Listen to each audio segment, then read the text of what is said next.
अध्याय 91 Pokemon counter attack. I have a gold exchange system. अध्याय 91। नई और उत्कृष्ट कहानियों के लिए कृपया हमारे चैनल हार्ट नॉवेल्स को सब्सक्राइब करें और हमारे वीडियो को लाइक करना न भूलें। आपका समर्थन हमारे लिए अत्यंत महत्वपूर्ण है।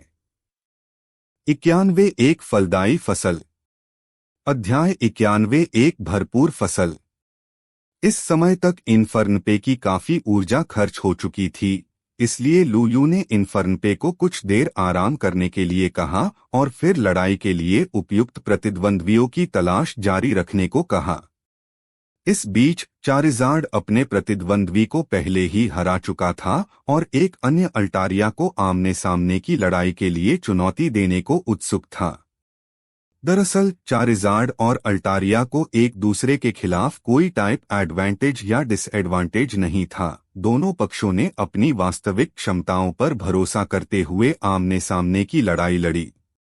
चारिज़ार्ड ने काफी आसानी से जीत हासिल की और इसका कारण सरल था।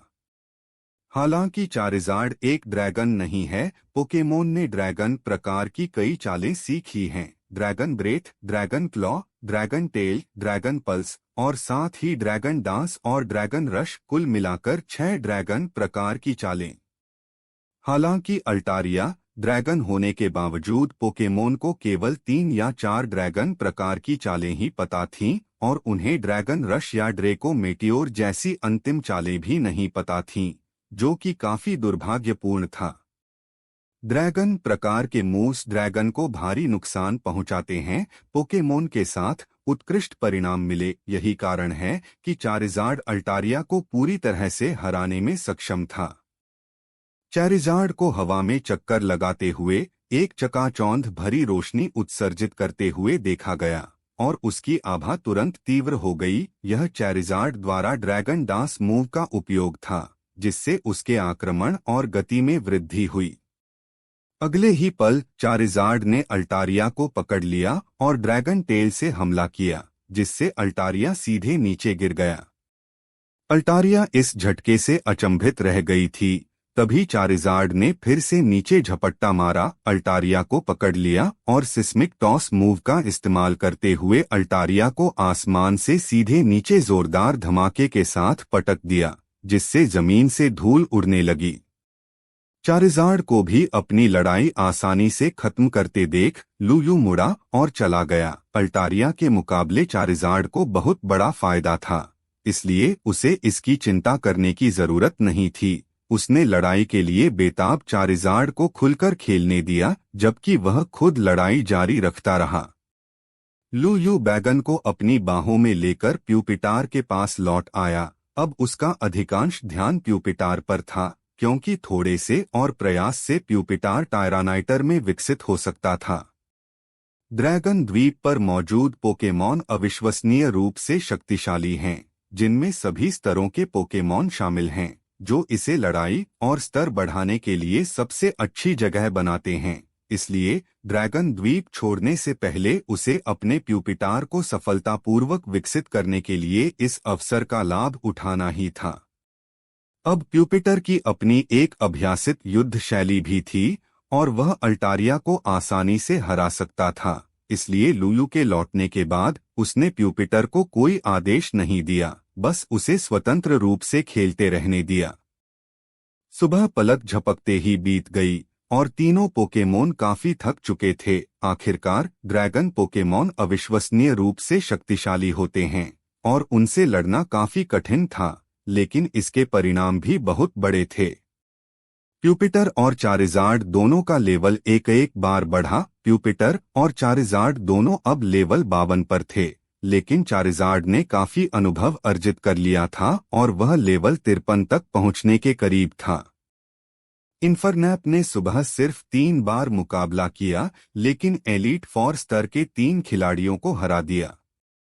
अल्टारिया ने हजारों अनुभव अंक अर्जित किए, हालांकि वह अभी भी लेवल अप करने से थोड़ा पीछे थी। अनुमान लगाया गया था कि दोपहर में 1 या 2 और अल्टारिया को हराने से वह सफलतापूर्वक लेवल 65 तक पहुंच जाएगी।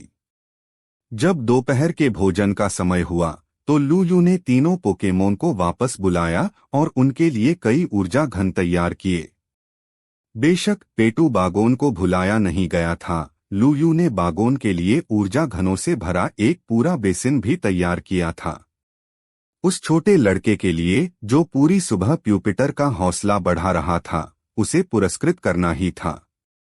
यह अल्टारिया का इलाका था और आसपास कई अल्टारिया मौजूद थे, लेकिन किसी ने भी पास आने की हिम्मत नहीं की। आखिरकार लूयू फिलहाल एक मेहमान था और वे तीनों पोकेमोन इतने शक्तिशाली थे कि उन्होंने अपने कई साथियों को हरा दिया था। इसलिए वे सभी थोड़े डरे हुए थे और भले ही उन्हें ऊर्जा घनों की सुगंध आ रही थी, फिर भी उन्होंने बहुत करीब जाने की हिम्मत नहीं की।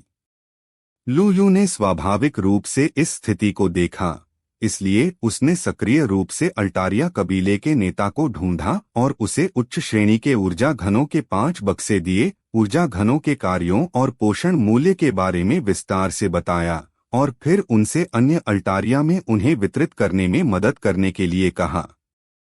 अल्टारिया परिवार ने उसकी बहुत मदद की थी, चारिज़ार्ड और अन्य दुश्मनों से मुफ्त में लड़ाई की थी, इसलिए लूयू स्वाभाविक रूप से कंजूस नहीं होगा। वे बस कुछ ऊर्जा के टुकड़े थे और वह उन्हें सिस्टम से सोने के सिक्कों में बदल सकता था। आखिरकार एक अल्टारिया को हराने पर एक सोने का सिक्का मिलता था और एक सोने के सिक्के के बदले उच्च श्रेणी के ऊर्जा घनों का एक डिब्बा खरीदा जा सकता था, इसलिए कुल मिलाकर यह कोई नुकसान नहीं था। आखिरकार भेड़ों से ऊन तो हमेशा ही उतारी जाती है और लूयू कभी भी घाटे का सौदा नहीं करता। एनर्जी क्यूब पोकेमोन के मुख्य भोजन के रूप में काम कर सकते हैं और इसका एक कारण है, वे पौष्टिक और स्वादिष्ट होते हैं। अल्टारिया ने उन्हें पहली बार खाते ही पसंद कर लिया और सुखद गुर्राहट निकाली। शायद इसलिए कि उन्होंने लूयू के एनर्जी क्यूब्स खा लिए थे। दोपहर में लड़ाई के समय सभी अल्टारिया ने सक्रिय रूप से सहयोग किया। लूयू के उन्हें आमंत्रित करने की आवश्यकता के बिना ही चारिज़ार्ड और अन्य से सक्रिय रूप से लड़ाई की। वे सुबह सुबह चारिज़ार्ड और प्यूपिटर द्वारा सताए जाने के इतिहास को पूरी तरह से भूल चुके थे। यही वह कहावत है कि किसी का खाना खाने से आप ऋणी हो जाते हैं, किसी का हाथ पकड़ने से आप नरम हो जाते हैं, जो पोकेमॉन पर भी लागू होती है। प्यूपिटर डिग का उपयोग करो। लूयू ने दोपहर में प्यूपिटर को अपना पहला आदेश दिया क्योंकि उसका सामना अप्रत्याशित रूप से एक अल्टारिया से हुआ जो ड्रेको मेटियोर जानता था। प्यूपिटर की गति इतनी धीमी थी कि वह चकमा नहीं दे सकता था, इसलिए वह जवाबी हमला करने से पहले गिरते हुए उल्कापिंडों से बचने के लिए केवल डिग मूव का ही उपयोग कर सका। इसके बाद लूयू ने आई ऑफ इन्वेस्टिगेशन का उपयोग करके सामने स्थित अल्टारिया को भी स्कैन किया, जो लेवल 52 का था, लेकिन उसमें एलीट 4 की क्षमता और अच्छी योग्यता थी। यही कारण था कि उसने शक्तिशाली ड्रेको मेटियोर मूव सीख लिया था। जैसे ही आसमान से उल्कापिंड गिरने लगे, बैगन को पकड़े हुए लूयू ने सबसे पहले चकमा दिया ताकि गलती से भी उसकी चपेट में न आ जाए, क्योंकि ड्रेको उल्कापिंड का प्रभाव क्षेत्र बहुत बड़ा था। ड्रेको उल्कापिंड के समाप्त होने के बाद 100 मीटर के दायरे में स्थित क्षेत्र पहले से ही क्षतिग्रस्त हो चुका था, जिसमें बड़े बड़े गड्ढे इस बात का संकेत दे रहे थे कि वहां अभी अभी क्या हुआ था। संयोगवश इसी क्षण प्यूपिटर भूमिगत से बाहर निकला और अल्टारिया के पीछे से हाइपर बीम का इस्तेमाल किया। अल्टारिया पर हाइपर बीम से हमला हुआ। वह बुरी तरह घायल हो गई और जमीन पर गिर पड़ी, तुरंत बेहोश हो गई। फिर उसे आराम करने के लिए अन्य अल्टारिया द्वारा ले जाया गया। दोपहर में प्यूपिटर ने लगातार 7वीं जीत हासिल की, जिसमें उसने जिम लेवल के 5 खिलाड़ियों को लगातार हराया। अल्टारिया का स्तर एक बार फिर 1 अंक बढ़ गया और वह सफलतापूर्वक स्तर 53 पर पहुंच गया। इस समय तक सूरज डूब चुका था और रात होने ही वाली थी। अल्टारिया को भी आराम करने के लिए वापस लौटने की जरूरत थी। इसलिए लूयू ने उस दिन के लिए लड़ाई समाप्त कर दी और इन्फर्न पे और चारिज़ार्ड को वापस बुला लिया। उसने आई ऑफ इन्वेस्टिगेशन का इस्तेमाल करके इन्फर्न पे और चारिज़ार्ड के डेटा की भी जांच की। चारिज़ार्ड अब लेवल 54 पर था और इन्फर्न पे लेवल 65 पर था। स्पष्टतः इन्फर्न पे और चारिज़ार्ड भी दोपहर में निष्क्रिय नहीं रहे थे।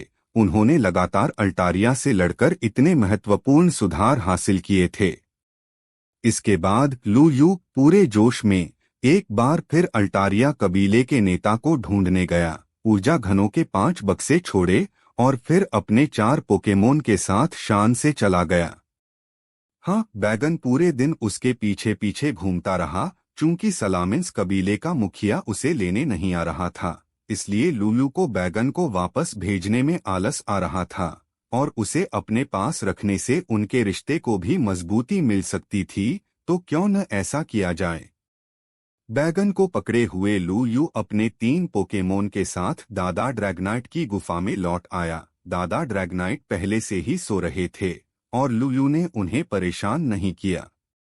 उसने पोकेमोन को गुफा के दूसरी तरफ ले जाकर उनके लिए रात का खाना तैयार किया और फिर गुफा के प्रवेश द्वार पर मांस का सूप पकाया, जिसे उसने रोटी के साथ परोसा और इस तरह उसका भरपेट भोजन तैयार हो गया।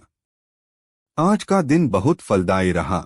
मुझे कल भी कड़ी मेहनत जारी रखनी होगी। लू यू ने कुछ बुदबुदाया, फिर बैगन को पकड़े हुए वह एक खूबसूरत सपने में सो गया, जिसमें उसका शिष्य 3 मीटर से भी अधिक लंबा होकर एक सच्चा रेगिस्तानी तानाशाह बन गया। 92 लाल चेहरे वाला ड्रैगन। अध्याय 92 लाल चेहरे वाला ड्रैगन। अगले दिन लूलू स्वाभाविक रूप से जाग उठी। गुफा के ऊपर से आती तेज धूप से उसकी नींद खुली, जो काफी चकाचौंध भरी थी। लूलू भूसे के गट्ठे पर बैठा था और पिछली रात के सपने को याद कर रहा था। उसे मानना पड़ा कि सपना अविश्वसनीय रूप से वास्तविक लग रहा था। उसने आसपास का जायजा लिया। दादा ड्रैगोनाइट अब गुफा में नहीं थे। संभवतः वे ड्रैगन द्वीप पर गश्त करने गए थे। वह शरारती लड़का बैगन भी जल्दी उठ गया था और प्यूपिटर के साथ खुशी खुशी खेल रहा था। प्यूपिटर उसके 3 पोकेमोन में सबसे छोटा था। बैगन से थोड़ा ही बड़ा था, इसलिए प्यूपिटर और बैगन बच्चों की तरह एक साथ खेलते थे और उनकी आपस में बहुत अच्छी बनती थी। अपने अंतिम विकासवादी रूप में चारिज़ार्ड और इन्फरनेप बड़े भाइयों की तरह व्यवहार कर रहे थे, अधिक परिपक्व दिख रहे थे, इसलिए उन्होंने बैगन और प्यूपिटर के साथ नहीं खेला। हालांकि सभी पोकेमॉन के बीच बहुत अच्छे संबंध थे। लूलू साफ नदी का पानी लेकर आया, जल्दी से नहाया और फिर अपने पोकेमोन के लिए नाश्ता तैयार किया। उसने गिनती की और पाया कि ऊर्जा घनों के केवल कुछ ही डिब्बे बचे हैं। हाल ही में ऊर्जा घनों का काफी तेजी से उपभोग हुआ था और अल्टारिया को दिए गए 10 डिब्बों के साथ कल परिवार में कुछ खास बचा नहीं था। हालांकि यह कोई समस्या नहीं थी। जब उसके पोकेमोन एनर्जी क्यूब खा रहे थे, उसी दौरान उसने सिस्टम से 100 और बक्से उच्च गुणवत्ता वाले एनर्जी क्यूब प्राप्त कर लिए।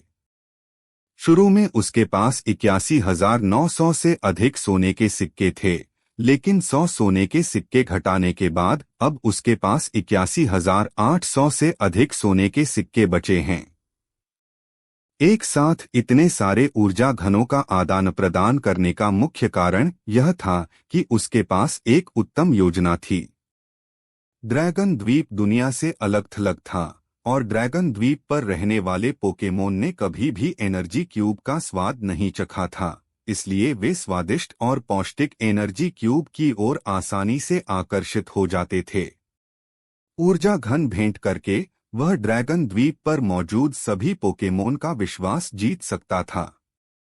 जब उसने फिर लड़ाई का प्रस्ताव रखा तो उसे पूरा भरोसा था कि कोई भी पोकेमोन मना नहीं करेगा। इसके अलावा वह द्वीप के पोकेमोन के साथ अच्छे संबंध भी बना सकता है और उनके बीच घुल मिल सकता है, जिससे एक तीर से 2 निशाने लग जाएंगे। नाश्ते के बाद लूयू अपने पोकेमोन को लेकर फिर से अल्टेरिया क्षेत्र में गया। कल के अनुभव और स्वादिष्ट ऊर्जा क्यूब्स का स्वाद चखने के बाद सभी अल्टेरिया अधिक सक्रिय और जीवंत हो गए थे। उनकी नज़र में लड़ाइयाँ उनके अनुभव और ताकत को बढ़ा सकती थीं, और अब उन्हें इतना स्वादिष्ट और पौष्टिक भोजन भी मिल सकता था, इसलिए वे स्वाभाविक रूप से अधिक उत्सुक हो गए।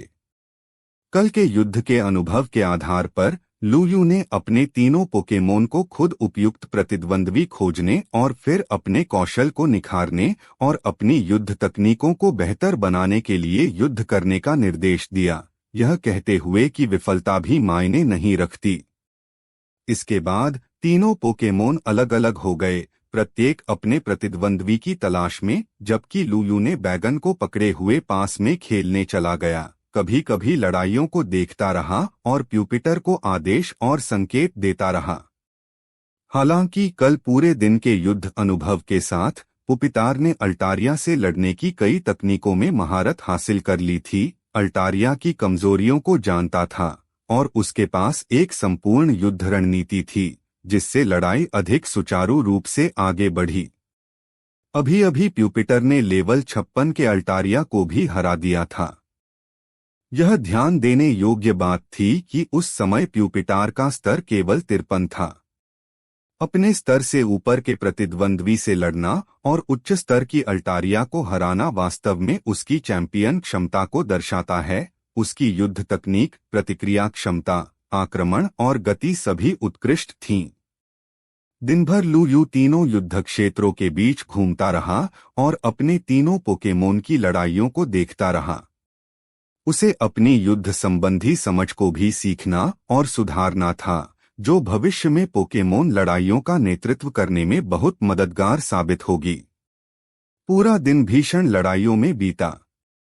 हमेशा की तरह जाने से पहले लुयू ने एक बार फिर अल्टारिया कबीले के नेता को ऊर्जा घनों के 10 बक्से भेंट किए। क्योंकि वह कल अल्टारिया क्षेत्र में नहीं आएगा, वह किसी दूसरे परिवार से लड़ने के लिए चला जाएगा। आखिरकार अल्टारिया परिवार के पास कुल मिलाकर लगभग 100 अल्टारिया, 100 से अधिक स्वब्लू और कुछ पोकेमॉन अंडे थे। 2 दिनों में तीनों पोकेमोन की भागीदारी से उन्होंने अधिकांश अल्टारिया और स्वब्लू से मुकाबला किया था। बेशक एलीट 4 स्तर के अल्टारिया और कुछ बहुत कमजोर स्वब्लू को छोड़कर लुयू ने अपने 3 पोकेमोन को उन्हें चुनौती देने की हिम्मत नहीं करने दी। आखिरकार वे ताकतवरों को हरा नहीं सकते थे और कमजोरों के माता पिता थे, इसलिए उन्हें धमकाना ठीक नहीं था। अन्यथा उनकी प्रतिष्ठा धूमिल हो जाती और यहाँ तक कि अल्टारिया द्वारा उनका शिकार भी किया जा सकता था, परिवार जो इसके लायक नहीं था। यह एक और सुबह थी। ड्रैगन द्वीप पर लुयू का चौथा दिन था और 28 जुलाई हो चुकी थी। कल के पूरे दिन की लड़ाई के बाद चारिज़ार्ड, प्यूपिटर और इन्फरनैप तीनों का लेवल बढ़ गया। प्यूपिटर का लेवल सबसे कम 54 था, चारिज़ार्ड का 55 और इन्फरनैप का 66 था। सब कुछ व्यवस्थित तरीके से चल रहा था और तीनों पोकेमोन मजबूत बनने के लिए कड़ी मेहनत कर रहे थे। बेशक बैगन एक अपवाद था, यह जीव अभी तक उसका पोकेमोन नहीं था और वह हर दिन केवल खाना और सोना और खाना जानता था, एक चिंतामुक्त जीवन जी रहा था। सलामिन्स की निगरानी के बिना बैगन ने पूरी तरह से खुद को बेलगाम छोड़ दिया। वह सोच रहा था कि सलामिन्स कबीले का मुखिया क्या सोच रहा होगा, जिसने सीधे बैगन को उसके भरोसे छोड़ दिया। वह इतने दिनों से उससे मिलने नहीं आया था। क्या ऐसा हो सकता है कि वह अपनी पत्नी के साथ खेलने गया हो?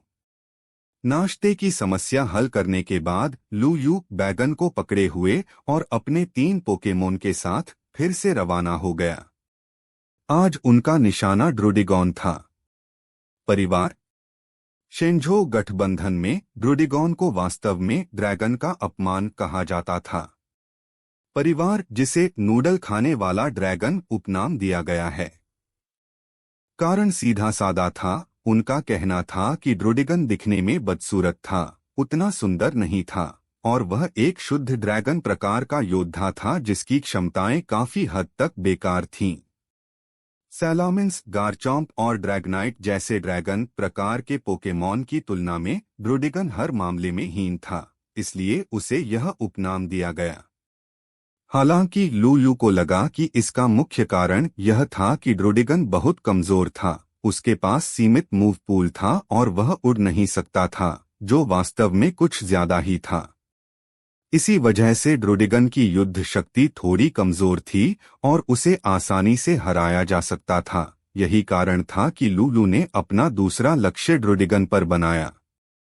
कोई और रास्ता नहीं था। ड्रैगनाइट और हाइड्राइगन जैसे अन्य ड्रैगन प्रकार के पोकेमोन के प्रत्येक परिवार में कई एलीट फोर स्तर के पोकेमोन थे, जिससे उन्हें चुनौती देना बहुत मुश्किल था।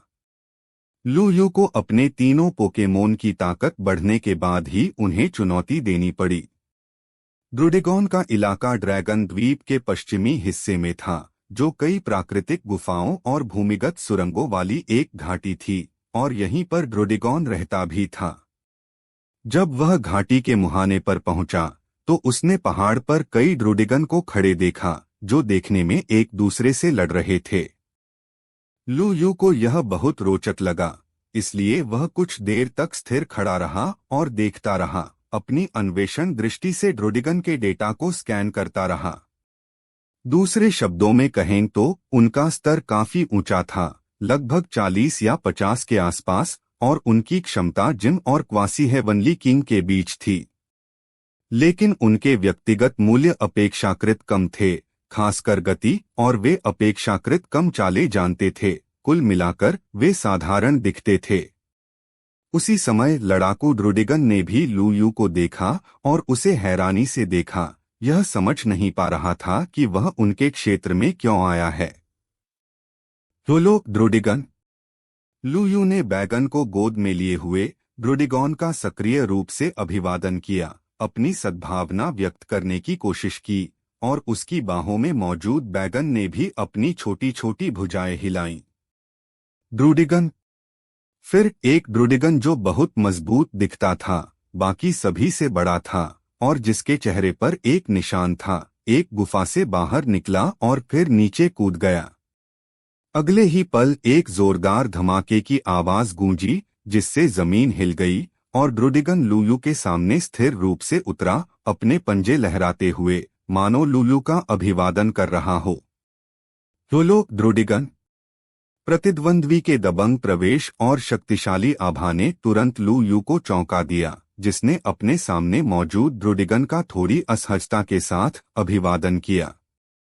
इस मौके का फायदा उठाते हुए उसने अपनी जासूसी शक्ति का इस्तेमाल करके अपने सामने मौजूद ड्रूडिगॉन को स्कैन किया और पाया कि उसका स्तर 72 था, जो एलीट फोर की शुरुआती ताकत के बराबर था, और संभवतः वह ड्रूडिगॉन कबीले का नेता था। परिवार। नई और उत्कृष्ट कहानियों के लिए कृपया हमारे चैनल हार्ट नॉवेल्स को सब्सक्राइब करें और हमारे वीडियो को लाइक करना न भूलें। आपका समर्थन हमारे लिए अत्यंत महत्वपूर्ण है। 93 नन्हा ड्रैगन बनाम लाल चेहरे वाला ड्रैगन। अध्याय 93 नन्हा ड्रैगन बनाम लाल चेहरे वाला ड्रैगन। ड्रूडिगन। हालांकि ड्रूडिगॉन देखने में भयंकर लगते हैं, लेकिन जब तक उन्हें उकसाया न जाए, वे आम तौर पर शांत और मिलनसार होते हैं। कबीले के नेता चिमियान लॉन्ग ने लू और इन्फरनैप का भी अभिवादन किया। ड्रूडिगॉन, मैं तुम्हारे कबीले को चुनौती देना चाहता हूं और दूसरे ड्रूडिगॉन से लड़ना चाहता हूं। क्या यह ठीक है? लू ने कबीले के मुखिया चिमियान लॉन्ग से युद्ध का अनुरोध करने का अवसर लपक लिया। वह ड्रूडिगन से लड़ने के लिए पहले से ही उत्सुक था, खासकर इसलिए क्योंकि प्यूपिटर के विकसित होने में केवल 2 स्तर बाकी थे। ड्रूडिगन। कबीले के मुखिया चिमियान लॉन्ग ने अपने पंजों से अपना सिर खुजलाया, यह देखकर आश्चर्यचकित था कि आगंतुक इतनी सुबह सुबह सिर्फ लड़ाई के लिए उसके क्षेत्र में आ गया है। हालांकि ड्रैगन पोकेमॉन हमेशा से ही गर्वित और युद्धप्रिय रहे हैं। लू की चुनौती का सामना करते हुए कबीले के मुखिया चिमियान लॉन्ग ने बिना किसी हिचकिचाहट के सहमति दे दी। दरअसल ड्रोडिगॉन खुद इस चुनौती को स्वीकार करना चाहता था, क्योंकि वह भी बहुत युद्धप्रिय था, अन्यथा वह कबीले का नेता नहीं बन पाता। इसके अलावा कबीले के नेता चिमियान लॉन के शरीर पर मौजूद निशान भी यह दर्शाते हैं कि वह अनगिनत लड़ाइयों से गुजरे थे। लू यू ने स्वाभाविक रूप से कबीले के नेता चिमियान लॉन की चुनौती को अस्वीकार कर दिया, क्योंकि वह एलीट फोर का सदस्य था। इन्फरनैप और उसके पोकेमोन फिलहाल ड्रोडिगन का सामना नहीं कर सकते थे। मना किए जाने पर कबीले का मुखिया चिमियान लोंग क्रोधित नहीं हुआ, बल्कि उसकी युद्ध भावना जागृत हो गई और उसने अन्य ड्रोडिगॉन को निर्देश देने के बाद हैक्सोरस से लड़ने के लिए दौड़ पड़ा। कई वर्षों तक यह अपनी ताकत बढ़ाने के लिए जब भी खाली समय मिलता था, हैक्सोरस कबीले के नेता को चुनौती देता था, और इसके शरीर पर अधिकांश निशान हैक्सोरस कबीले के नेता द्वारा ही छोड़े गए थे। कोई और रास्ता नहीं था। मोस्ट ड्रैगन पोकेमोन उड़ सकते थे, लेकिन ड्रोडिगन और हैक्सोरस समेत कुछ ही पोकेमोन उड़ नहीं सकते थे। इसलिए सबसे अच्छा प्रतिद्वंदी हैक्सोरस था, जो खुद भी उड़ नहीं सकता था। लू यू को इस बारे में कुछ भी पता नहीं था। उसने केवल कबीले के मुखिया चिमियान लॉन को घाटी से बाहर निकलते और थोड़ी देर बाद गायब होते देखा था। घाटी के अंदर ड्रोडिगन की संख्या लगातार बढ़ती गई, जिनकी कुल संख्या 100 से अधिक हो गई। ड्रोडिगन एक ऐसा पोकेमॉन है जो विकसित नहीं होता, इसलिए ड्रोडिगन ही इसका एकमात्र निश्चित रूप है। जैसे ही लू यू इन्फर्न पे और उसके पोकेमोन के लिए प्रतिद्वंद्वी की तलाश कर रहा था, उसकी बाहों में मौजूद बैगन अचानक किसी कारण से उत्तेजित हो गया और नीचे कूदने के लिए संघर्ष करने लगा। फिर बैगन ने लगातार अपनी छोटी भुजाओं को हिलाया और पास की एक चट्टान की दीवार पर ड्रैगन ब्रीथ की एक धारा थूकी, जिससे उसमें एक छोटा सा गड्ढा बन गया। बैगन के अत्यधिक उत्तेजित और असामान्य व्यवहार ने लू यू को हैरान कर दिया। हगाला। लू यू को अभी भी वहीं अचेत अवस्था में खड़ा देखकर बैगन और भी चिंतित हो गया। फिर उसने एक छोटी सी लौ थूक दी। तभी लू यू को अचानक समझ आया और उसके चेहरे पर एक प्यारी सी मुस्कान आ गई। संभवतः बैगन पिछले 2 दिनों से इन्फर्न पे और उसके पोकेमोन को लगातार लड़ते हुए देख रहा था, इसलिए युद्धप्रिय बैगन भी लड़ने और मजबूत बनने के लिए बेताब था। लेकिन यह बोल नहीं सकता था, इसलिए यह युद्ध के लिए अपनी इच्छा और विचारों को केवल इसी तरह व्यक्त कर सकता था। बैगन, क्या तुम इन्फर्न पे और चारिज़ार्ड की तरह युद्ध का प्रशिक्षण लेना चाहते हो? यह सुनकर बैगन अंततः शांत हो गया। उसने अपना कठोर सिर उठाया और लड़ने की भावना से भरपूर होकर सिर हिलाया। ठीक है, मैं समझ गया। तो फिर आप भी मुकाबला कर सकते हैं। मैं थोड़ी देर में आपके लिए एक उपयुक्त प्रतिद्वंद्वी ढूंढ लूंगा। लू यू ने बैगोन के कठोर सिर पर हाथ फेरते हुए मुस्कुराते हुए कहा। हालांकि बैगन अभी उसका पोकेमोन नहीं था, फिर भी उसके प्रति उसका स्नेह कम नहीं हुआ। चूंकि बैगन लड़ाई करना चाहता था, इसलिए वह उसकी इच्छा पूरी कर देता था। फिर उसने बैगन को स्कैन करने के लिए आई ऑफ इन्वेस्टिगेशन का इस्तेमाल किया ताकि पता चल सके कि बैगन को कौन कौन से मूव्स आते हैं। उसे सिर्फ इतना याद था कि बैगन को कई मूव्स विरासत में मिले थे, जिनमें ड्रेको मेटियोर और ड्रैगन डांस शामिल थे, लेकिन उसे बाकी मूव्स याद नहीं थे।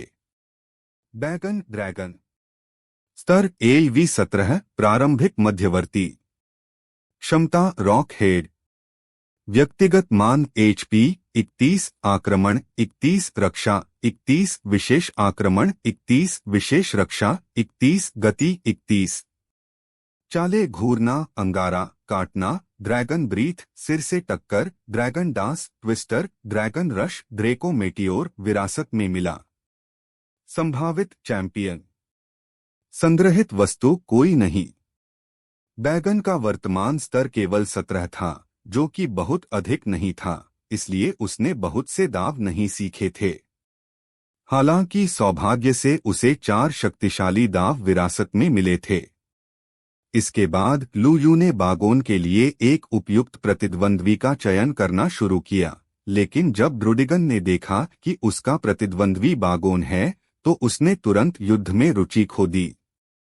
कोई और रास्ता नहीं था। बागोन अपने शुरुआती रूप में था और बहुत छोटा दिखता था। सभी ड्रोडिगॉन 1.5 मीटर से अधिक लंबे थे और बैगन से लड़ना छोटे वाले को धमकाने जैसा लग रहा था, इसलिए उन्हें इसमें कोई दिलचस्पी नहीं थी। इसलिए उनमें से कोई भी बैगन से लड़ने को तैयार नहीं था। इसके बजाय उन्होंने इन्फर्न पे और उसके पोकेमोन के साथ मिलकर लड़ने का जबरदस्त जज्बा पैदा किया। हालांकि इनमें से कोई भी समस्या नहीं थी। लुयू ने एक हल्की सी हरकत की, कुछ बार ड्रोडिगॉन को उकसाया और फिर ऊर्जा घन निकाल लिए। ड्रोडिगॉन ने तुरंत अपना इरादा बदल लिया और बैगन से युद्ध करने के लिए सहमत हो गए। इन ड्रोडिगॉन में से लुयू ने कुछ निचले स्तर के ड्रोडिगॉन को चुनौती दी और अंत में केवल 1.5 मीटर ऊंचे और लेवल 20 के ड्रोडिगॉन पर लॉक किया। इससे भी निचले स्तर के ड्रोडिगन मौजूद थे, लेकिन लुयू ने विशेष रूप से इस लेवल 20 के ड्रोडिगन को बैगन के पहले प्रतिद्वंद्वी के रूप में चुना। वह नहीं चाहता था कि बागन इतनी आसानी से जीत जाए, इसलिए वह उस पर थोड़ा दबाव बनाना चाहता था, जो बागन के विकास और अनुभव संचय के लिए फायदेमंद होगा। फिर लुयू ने इन्फर्न पे और उसके पोकेमोन को अपने दम पर लड़ने के लिए उपयुक्त ड्रोडिगॉन खोजने दिया, जबकि वह बैगन और उस ड्रोडिगॉन को लेकर घाटी में और गहराई में चला गया। क्योंकि घाटी खोखली थी और उसमें एक बड़ा खुला समतल क्षेत्र था, इसलिए वह युद्ध के लिए एकदम सही जगह थी।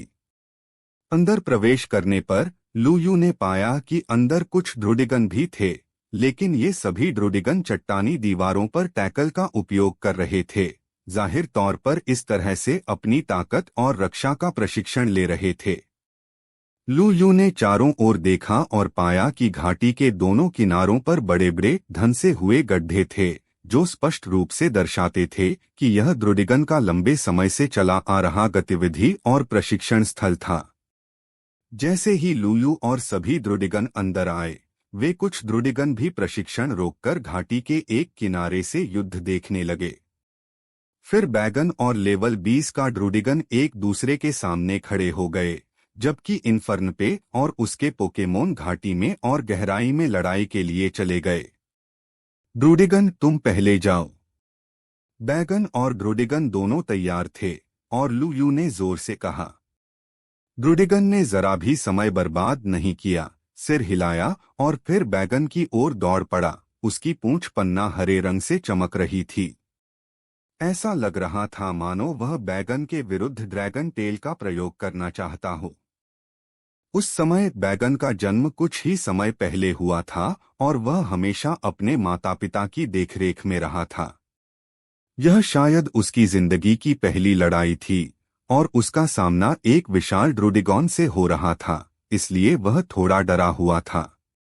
ड्रोडिगन को उग्र रूप से हमला करते देख बैगन तो सीधे लुयू की ओर दौड़ना चाहता था। लुयू ने समय रहते बैगन को रोक दिया। ड्रोडिगन बीच में ही रुक गया, थोड़ा असमंजस में था, क्योंकि उसका प्रतिद्वंद्वी युद्ध शुरू होने से पहले ही भाग गया था। ड्रोडिगॉन, कृपया एक पल प्रतीक्षा करें। फिर लुयू बागोन के पास गया, नीचे बैठ गया और डरे हुए बागोन को दिलासा दिया। पोकेमोन के लिए अपनी पहली लड़ाई में थोड़ा डरना सामान्य बात थी, जिसमें युद्धप्रिय चारिज़ार्ड भी शामिल था, लेकिन वे अपनी पहली लड़ाई का अनुभव करने के बाद बेहतर हो जाते थे। विशेषकर इसलिए क्योंकि बैगन की पहली लड़ाई ड्रोडिगॉन के खिलाफ थी, जिसका विशाल आकार और भयंकर रूप देखकर डरना स्वाभाविक था। 94 बेबी ड्रैगन का तियानलॉन्ग उल्कापिंड। अध्याय 94 नन्हे ड्रैगन का आकाश ड्रैगन उल्कापिंड। बैगन, हर पोकेमोन के मजबूत बनने के लिए लड़ाई एक आवश्यक कदम है। क्या तुम विकसित नहीं होना चाहते? क्या तुम उड़ना नहीं चाहते? क्या तुम अपने पिता, सैलामिन्स जितने शक्तिशाली नहीं बनना चाहते। लू यू ने बागोन की आंखों में ध्यान से देखते हुए लगातार 3 सवाल पूछे, जिससे बागोन की गहरी इच्छाएं सामने आ गईं। हाँ, हर बैगन उड़ने का सपना देखता है, मजबूत बनने का सपना देखता है। विशेषकर उस तूफानी रात में जब बैगन समुद्र में गिर गया, तो आसपास का समुद्री जल बर्फीला ठंडा था। ठीक उसी समय जब बैगन को लगा कि वह मरने वाला है, तभी इस इंसान और उस शाइनी चारिज़ार्ड ने उसे बचा लिया।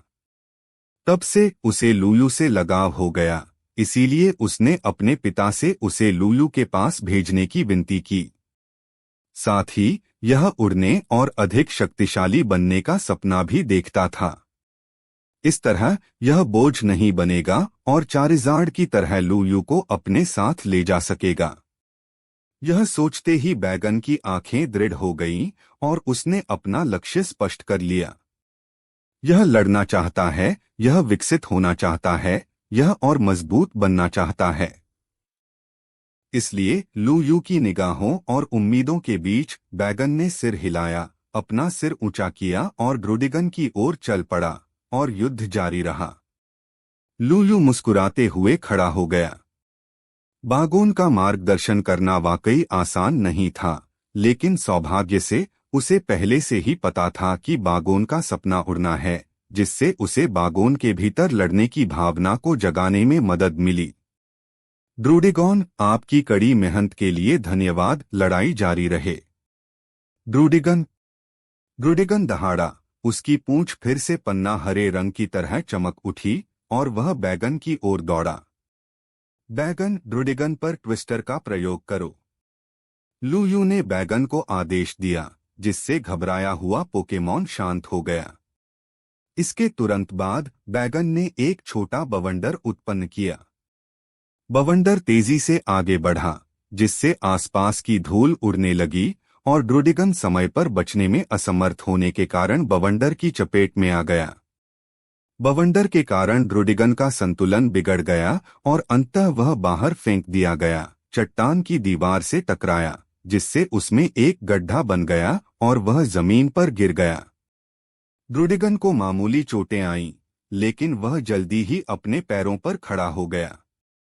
इस समय उसे चक्कर आ रहे थे और वह अपने दिमाग को शांत करने की कोशिश में लगातार अपना लाल सिर हिला रहा था। इसी समय बैगन ने हमले का मौका पाकर आक्रमण शुरू कर दिया। उसने सिर से टक्कर मारकर ड्रूडिगन को जोरदार झटका दिया, जिससे वह हवा में उड़ गया। इसके तुरंत बाद ड्रैगन ब्रीथ से युद्ध समाप्त हो गया। रेत में दबे ड्रूडिगॉन को देखकर आसपास के अन्य ड्रूडिगॉन जो युद्ध देख रहे थे, चकित रह गए। उन्हें इस छोटे से जीव की इतनी ताकत की उम्मीद नहीं थी। यह वास्तव में अपने वंश के अनुरूप था, क्योंकि यह 4 महान कुलों में से एक सलामिन्स का वंशज था। यह अविश्वसनीय रूप से शक्तिशाली था। कई ड्रूडिगन चलकर आए और घायल और बेहोश ड्रूडिगन को उठाकर वापस उसकी मांद में ले गए ताकि वह आराम कर सके। अब किसी भी ड्रूडिगन ने बैगन को कम आंकने की हिम्मत नहीं की। वे सभी बैगन से युद्ध करने के लिए खड़े हो गए। लू यू ने इन्हीं ड्रूडिगॉन में से एक और लेवल 21 के ड्रूडिगॉन को बैगन के अगले प्रतिद्वंद्वी के रूप में चुना। हालांकि लू यू को इस बात का अफसोस था कि बागोन पर उसने कब्जा नहीं किया था, इसलिए वह युद्ध के लाभों का आनंद नहीं ले सका। इसलिए युद्ध जीतने से अनुभव अंक या सोने के सिक्के नहीं मिले, अन्यथा उस ड्रूडिगॉन को हराने के बाद बैगन पहले ही 18वें स्तर पर पहुंच गया होता। अगली लड़ाई तुरंत शुरू हो गई। दूसरा ड्रूडिगन अधिक चालाक था। उसने शुरुआत से ही बैगन पर हमला किया, जिससे बैगन को ट्विस्टर का उपयोग करने का मौका ही नहीं मिला।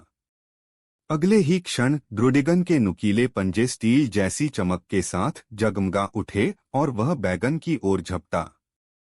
बैगन, हेडबट का इस्तेमाल करो। बैगन ने ड्रूडिगन पर झपट्टा मारा और अपने कठोर सिर से ड्रूडिगन को टक्कर मारी। यह जानना जरूरी है कि बैगन का सिर बेहद कठोर है, लोहे से भी ज्यादा कठोर। हेडबट नामक अपनी शक्ति का उपयोग करके यह विशाल चट्टानों को चूर चूर कर सकता है। ड्रूडिगन के धातु के पंजे और बैगन के सिर के प्रहार की टक्कर हुई। ड्रूडिगन ने अपनी पूरी ताकत लगा दी, फिर भी वह सिर के प्रहार को सहन नहीं कर सका। बैगन ने उसके पंजों को जबरदस्ती एक तरफ धकेल दिया और ड्रूडिगन उसी समय हवा में उछलकर एक बड़ी चट्टान से टकरा गया। ड्रूडिगन टक्कर से चकरा गया, लेकिन उसे गंभीर चोट नहीं आई। आखिरकार हेडबट ड्रैगन टाइप का मूव नहीं है, इसलिए इससे उसे सीमित नुकसान हुआ और उसने सीधे तौर पर इसे सहन कर लिया। ड्रूडिगन हवा में उड़कर दूर जा गिरा। ड्रूडिगन तुरंत क्रोधित हो गया। क्रोधित और अपमानित होकर वह फिर से बैगन की ओर दौड़ा। उसकी पूंछ पन्ना हरे रंग से चमक रही थी। ड्रैगन टेल तैयार थी। कुछ भी नहीं किया जा सकता था। इन निचले स्तर के ड्रूडिगन को बहुत कम चालें आती थीं, मूल रूप से केवल 5 या 6 ही। ग्लेयर के अलावा उनके पास बाइट, ड्रैगन टेल और मेटल क्लॉ थे। उनकी चालों का भंडार दयनीय रूप से सीमित था। बैगन ड्रैगन रश तैयार करो।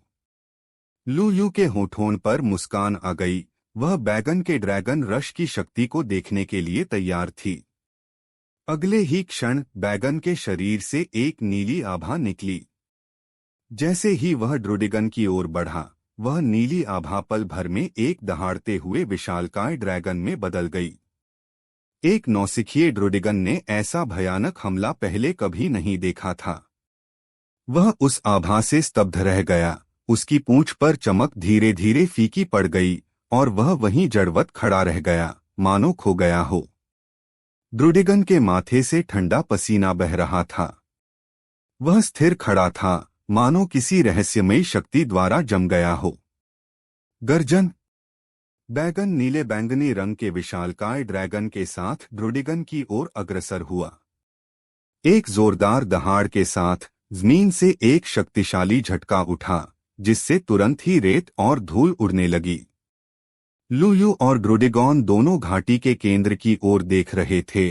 स्थिति के बारे में अनिश्चित थे, लेकिन यह बहुत संभव था कि बागोन जीत गया था। आखिरकार इतने शक्तिशाली प्रहार ने तो देखने वालों को भी अपने सिर में झुनझुनी का एहसास करा दिया। उन्होंने ड्रैगन द्वीप पर केवल अन्य शक्तिशाली पोकेमॉन जैसे कि ड्रैगनाइट और सैलामिन्स द्वारा ही उस चाल का उपयोग करते हुए देखा था।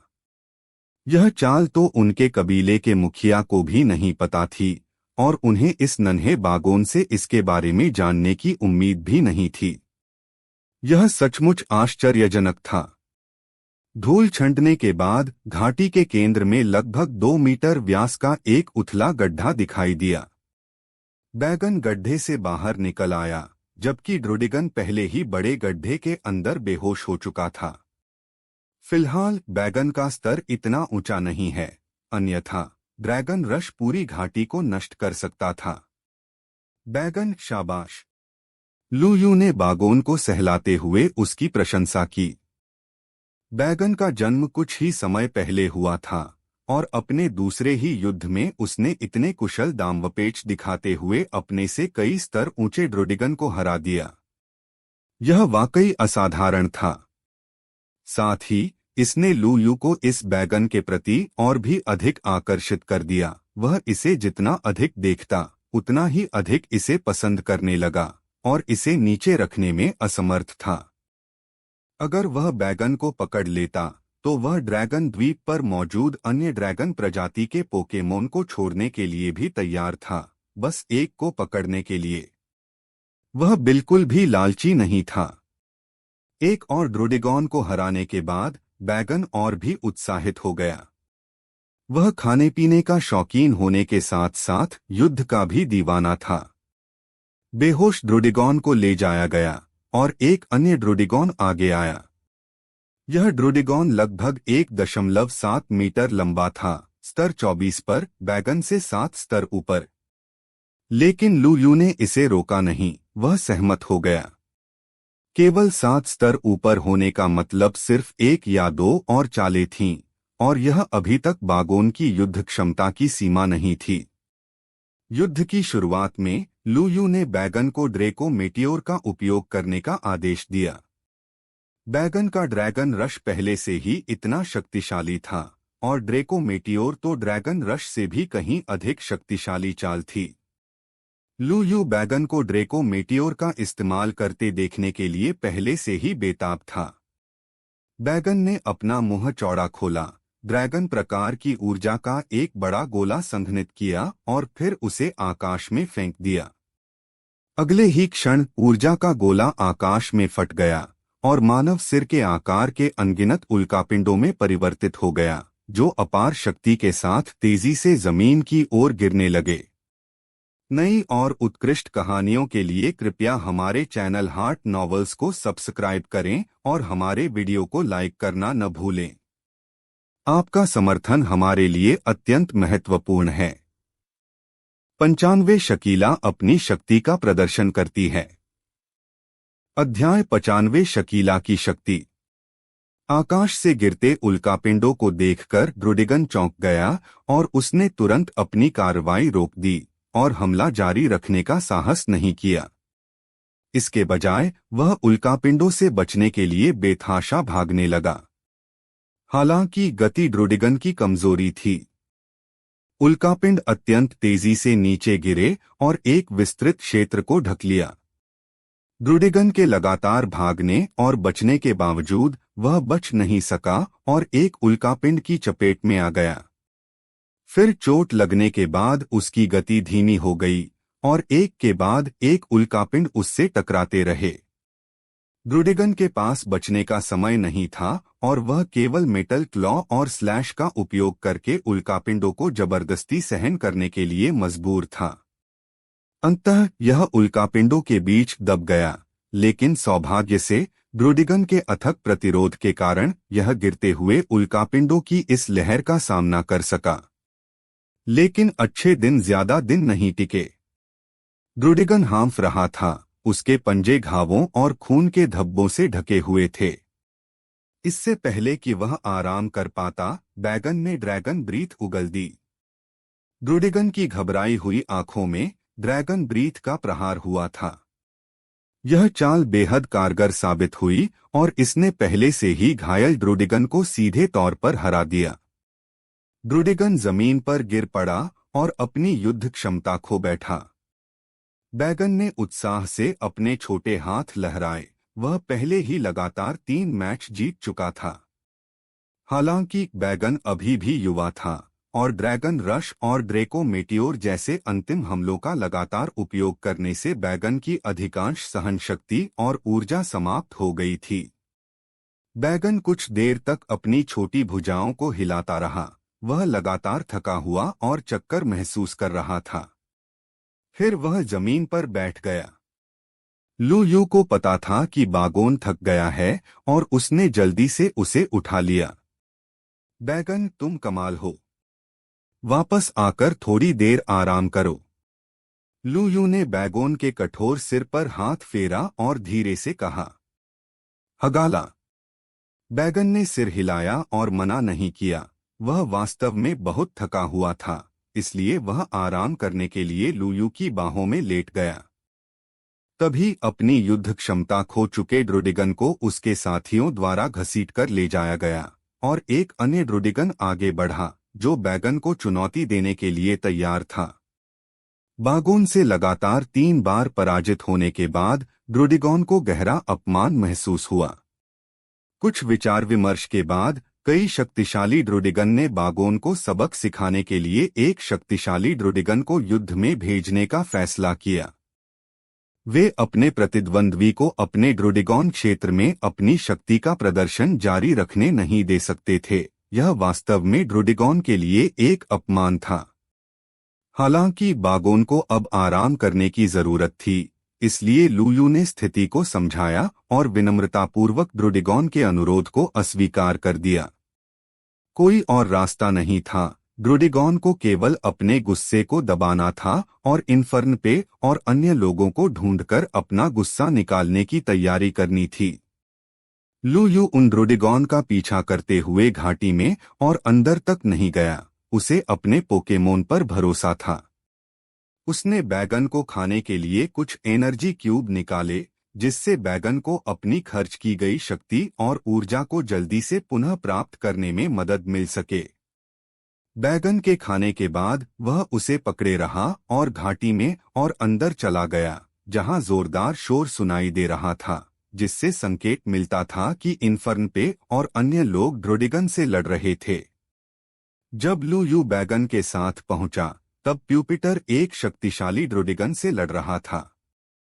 यह ड्रोडिगॉन लगभग 2 मीटर लंबा, विशाल और शक्तिशाली था, स्पष्ट रूप से एक वयस्क ड्रोडिगॉन अन्य ड्रोडिगॉनों से अतुलनीय। बैगन ने लड़ाई लड़ी थी। लूलू एक तरफ खड़ा रहा और कुछ नहीं बोला। वह इस लड़ाई में दखल नहीं देना चाहता था, क्योंकि पोकेमोन की स्वतंत्र युद्ध जागरूकता विकसित करना काफी अच्छा था। लूलू ने इसे जांच पड़ताल की दृष्टि से स्कैन किया।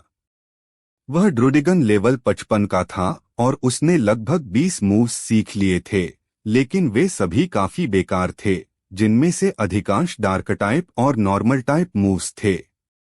ड्रैगन टाइप के केवल 4 या 5 मूव्स थे, और उनमें से एक भी शक्तिशाली ड्रैगन टाइप का मूव नहीं था।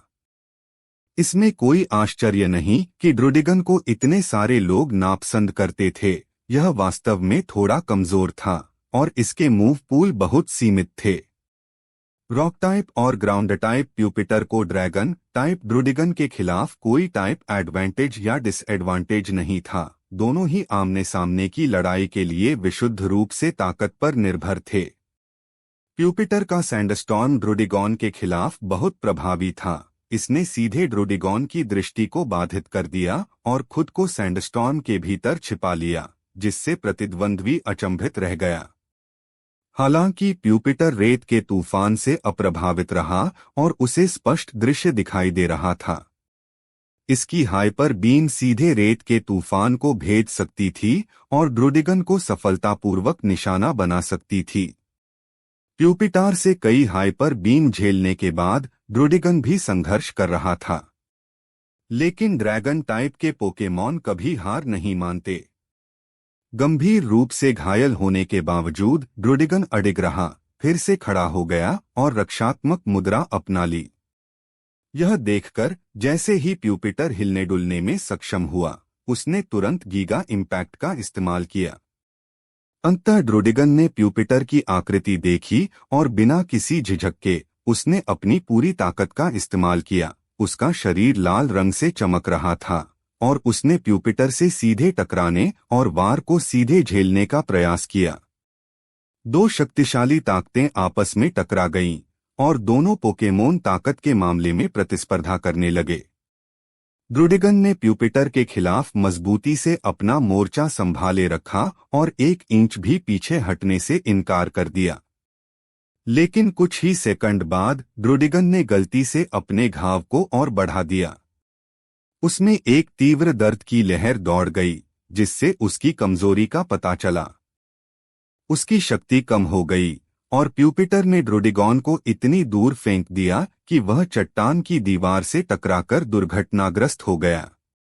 अगले ही पल पूरी चट्टान की दीवार हिलने लगी, लेकिन सौभाग्य से घाटी काफी मजबूत थी और कंपन केवल 1 या 2 सेकंड तक ही चला और फिर रुक गया। प्यूपिटर पीछे की ओर झटक गया और ड्रोडिगन का संतुलन बिगड़ गया और वह जमीन पर गिर गया। चट्टान की दीवार पर ड्रोडिगन के आकार का एक विशाल निशान दिखाई दिया। ड्रोडिगन लगभग चट्टान की दीवार में धंसा हुआ था। बधाई हो छात्र, ताली बजाओ ताली बजाओ ताली बजाओ। लू यू और बैगन ने एक साथ ताली बजाकर प्यूपिटर को उसके प्रतिद्वंद्वी को हराने पर बधाई दी। लू यू को ताली बजाते देख प्यूपिटर और भी उत्साहित हो गया और सीधे उसकी ओर दौड़ पड़ा। लू यू के बगल में सीधा खड़ा होकर उसका दुलार और प्रोत्साहन प्राप्त करने लगा।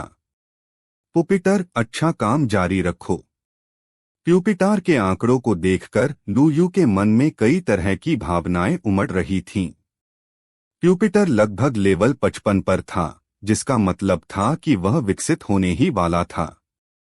लू यू उत्साहित और आशावान दोनों थी, लेकिन थोड़ी अनिच्छुक भी थी। शाकी चिलोंग प्यूपिटर की उकसाहट का सामना करते हुए किनारे से देख रहे ड्रोडिगन क्रोधित हो गए। एक और शक्तिशाली ड्रोडिगन आगे बढ़ा जो प्यूपिटर से युद्ध करने के लिए तैयार था। यह ड्रोडिगन 58वें स्तर का था, जिसमें एलीट फोर स्तर की क्षमता थी और इसके शरीर पर कई निशान थे जो स्पष्ट रूप से दर्शाते थे कि यह युद्ध में निपुण था और इसे व्यापक युद्ध अनुभव प्राप्त था। युद्ध की शुरुआत में ड्रोडिगन ने जमीन पर जोर से पैर पटका, जिससे धरती में एक शक्तिशाली ऊर्जा का संचार हुआ। घाटी हिलने लगी और कई चट्टानें ढीली होकर लुढ़क गईं। प्यूपिटर ने भी पीछे न रहने का फैसला किया। यदि प्रतिद्वंद्वी ने भूकंप का प्रयोग किया तो हम भी भूकंप का प्रयोग करेंगे, यह देखने के लिए कि किसका भूकंप अधिक शक्तिशाली था। इस प्रकार दोनों पोकेमोन ने एक साथ भूकंप का प्रयोग किया और घाटी और भी अधिक हिंसक रूप से हिल गई, जिससे आसपास के ड्रोडिगन भी प्रभावित हुए। हालांकि वे काफी दूर थे, फिर भी वे भूकंप से प्रभावित हुए, जिससे वे बुरी तरह हिल गए और दिशाहीन हो गए। सौभाग्य से एक एलीट फोरस्टर ड्रोडिगन ने समय रहते हस्तक्षेप करके युद्ध क्षेत्र को अलग थलग कर दिया और स्थिति कम अराजक हो गई। हालांकि प्यूपिटर और ड्रोडिगन को नुकसान उठाना पड़ा। उन्हें भूकंप से दोहरा नुकसान हुआ और ऊर्जा के टकराव से दोनों पोकेमॉन भी थक गए।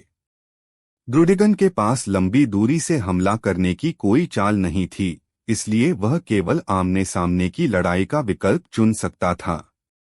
इसने सबसे पहले अपने आक्रमण को बढ़ाने के लिए होर्न क्लॉज का इस्तेमाल किया, फिर प्यूपिटर की ओर धावा बोला और अपने कठोर सिर से प्यूपिटर पर प्रहार करने की तैयारी की। लेकिन प्यूपिटर ने उसे पास आने का मौका ही नहीं दिया। हाइपर बीम बाहर निकली और ड्रोडिगन ने उसे चकमा दे दिया, लेकिन वह ड्रोडिगन के बगल में ही फट गई। विस्फोट से प्रभावित होकर ड्रोडिगन पूरी तरह से नष्ट हो गया। वह बदकिस्मत ड्रोडिगन इधर-उधर फेंका जा रहा था, उसका संतुलन बिगड़ा हुआ था।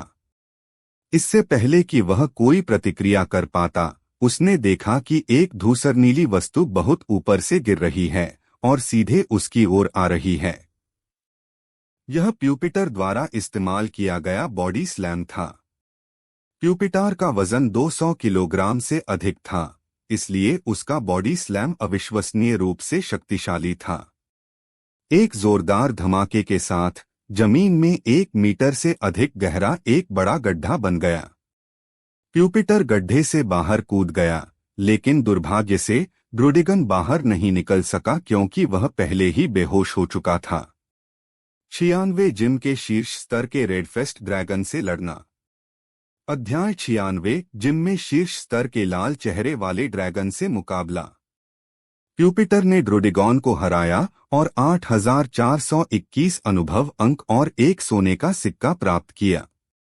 लू यू के दिमाग में सिस्टम की जानी पहचानी घोषणा गूंज उठी। प्यूपिटर का विकास होने वाला था, इसलिए उसने तीनों पोकेमोन की लड़ाई पर नजर रखने के लिए सिस्टम की घोषणाएं विशेष रूप से चालू कर रखी थीं। पुपितार ने विश्राम करना नहीं चुना, बल्कि तुरंत अगले युद्ध में उतर गया, मानो वह विकास के लिए लालसा और अधीरता से भरा हुआ हो। लू यू ने अपना सिर हिलाया, एक उज्ज्वल मुस्कान प्रकट की और बैगन को पकड़े हुए लड़ाई देखना जारी रखा। चैरिज़ार्ड ने ड्रोडिगॉन को हराया और 9825 अनुभव अंक और 1 सोने का सिक्का प्राप्त किया। इन्फरनैप ने ड्रोडिगॉन को हराया और 23,654 अनुभव अंक और 1 सोने का सिक्का प्राप्त किया। 2 मिनट से भी कम समय बाद 2 और सिस्टम घोषणाएं आईं, जिनसे संकेत मिला कि इन्फर्नपे और चारिज़ार्ड ने भी अपने विरोधियों को हरा दिया है, जो अच्छी खबर लेकर आया है। लू यू की मुस्कान और भी खिल उठी। ड्रैगन द्वीप सचमुच खजानों का भंडार था, लेकिन दुर्भाग्यवश उसे कुछ अन्य काम भी निपटाने थे और वह वहां कई दिनों तक नहीं रुक सकता था। एक दिन पलक झपकते ही बीत गया। लू यू पूरे दिन ड्रोडिगॉन के इलाके में ही रहा, यहाँ तक कि उसने दोपहर का भोजन भी वहीं किया। शाम होते होते कबीले का मुखिया ची मियान लोंग अपने इलाके में लौटा, जो बेहद थका हुआ और चोटों से लथपथ लग रहा था। बाकी ड्रोडिगन अपने कबीले के मुखिया का स्वागत करने के लिए दौड़ पड़े। लू यू ने कबीले के मुखिया ची मियान लोंग का अभिवादन किया और कहा कि वह कल वापस आएगा। फिर धन्यवाद दिया, ऊर्जा घनों के 5 बक्से छोड़े और अपने 4 पोकेमोन के साथ चला गया। केवल बेहद हैरान कबीले के मुखिया ची मियान लोंग और जय जयकार करते ड्रोडिगन ही पीछे रह गए थे। दिन का समय सचमुच निराशाजनक रहा था। उनकी लड़ाई इन्फर्न पे और प्यूपिटर के सामने फीकी पड़ गई थी और वे उस बैगन को भी हरा नहीं पाए थे। उनमें से अधिकतर को सबक मिल चुका था और अब वे काफी अच्छे व्यवहार वाले हो गए थे। हालांकि स्वादिष्ट ऊर्जा क्यूब्स के लालच में वे चाहते थे कि कल जल्दी आए, क्योंकि लड़ाई उन्हें और मजबूत बनाती थी। जब लू यू अपने 4 पोकेमोन के साथ गुफा में लौटा तो दादा ड्रैगनाइट पहले से ही सो रहे थे और उसने उन्हें परेशान नहीं किया। उसने हमेशा की तरह अपने 4 पोकेमोन के लिए रात का खाना तैयार किया और दिन भर की लड़ाइयों के परिणामों और अनुभवों का सारांश प्रस्तुत करने में समय बिताया। अब तीनों पोकेमोन का स्तर बढ़ गया था। एक दिन की लड़ाई के बाद प्यूपिटर का स्तर 1 बढ़ गया था और वह वर्तमान में 55वें स्तर पर था। चैरिज़ार्ड और इन्फरनैप अपने पिछले स्तर पर ही रहे और उनका स्तर नहीं बढ़ा। कोई और रास्ता नहीं था, उनका स्तर बहुत अधिक था और स्तर बढ़ाने के लिए उन्हें बहुत अधिक अनुभव की आवश्यकता थी। जब तक पोकेमोन खजाने या इसी तरह की वस्तुएं नहीं होंगी, तब तक इन्फर्न पे और अन्य लोग कम समय में बड़ी मात्रा में अनुभव प्राप्त करके लेवल अप करने और उच्च स्तरों तक पहुंचने में सक्षम नहीं होंगे। लेकिन उसके पास केवल जल तत्व था, जो उसेली नदी के गुप्त क्षेत्र में मिला था। दुर्भाग्य से उसके पास फिलहाल जल प्रकार का कोई पोकेमोन नहीं था। पोकेमोन के मामले में जलसार अस्थायी रूप से बेकार हो गया था। रात शांतिपूर्ण ढंग से गुजरी। अगले दिन सलामिन्स कबीले का नेता आया, लेकिन वह बैगन को अपने साथ नहीं ले गया। वह केवल बागोन का हालचाल जानने आया था। उसने लूयू और अन्य लोगों का अभिवादन किया और बागोन को अच्छी हालत में पाकर उसने भोजन का एक बड़ा ढेर छोड़ दिया और फिर जल्दी से उड़ गया। ऐसा प्रतीत होता था कि सलामिन्स कबीले के नेता को बैगन पसंद नहीं था। उन्हें बैगन बहुत शरारती और परेशानी पैदा करने वाला लगता था, इसलिए उन्होंने उसे अस्थायी रूप से लूयू के पास देखभाल के लिए छोड़ दिया, यह जानते हुए कि द्वीप पर उसे किसी भी खतरे का सामना नहीं करना पड़ेगा। आज भी लूयू अपने पोकेमोन को ड्रूडिगॉन में लेकर आता है। पारिवारिक क्षेत्र। लूयू के घाटी में प्रवेश करने से पहले ही उसने बाहर 2 पंक्तियों में कतारबद्ध होकर धूप सेंकते हुए कई ड्रूडिगॉन देखे, मानो वे उसके आगमन की प्रतीक्षा कर रहे हों और उसका स्वागत कर रहे हों। चिलोंग। जैसा कि उम्मीद थी, लूयू के आगे बढ़ने से पहले ही इन ड्रूडिगॉन ने उसका अभिवादन किया। उनके चेहरे खुशी से लाल हो गए थे और चापलूसी भरे भावों से भरे हुए थे। लूयू को इस बात का जरा भी अंदाजा नहीं था कि मात्र 5 ऊर्जा घनों के बक्सों से उसने सभी ड्रूडिगॉन को अपने वश में कर लिया था। यहाँ तक कि कबीले के मुखिया ची मियान लोंग को भी कभी ऐसा व्यवहार नहीं मिला था। लूयू घाटी में आगे आगे चल रहा था और ड्रूडिगन उसके पीछे पीछे आ रहा था। अंदर पहुंचने पर लूयू को एहसास हुआ कि कबीले का मुखिया ची मियान लोंग आज अपने इलाके में नहीं था।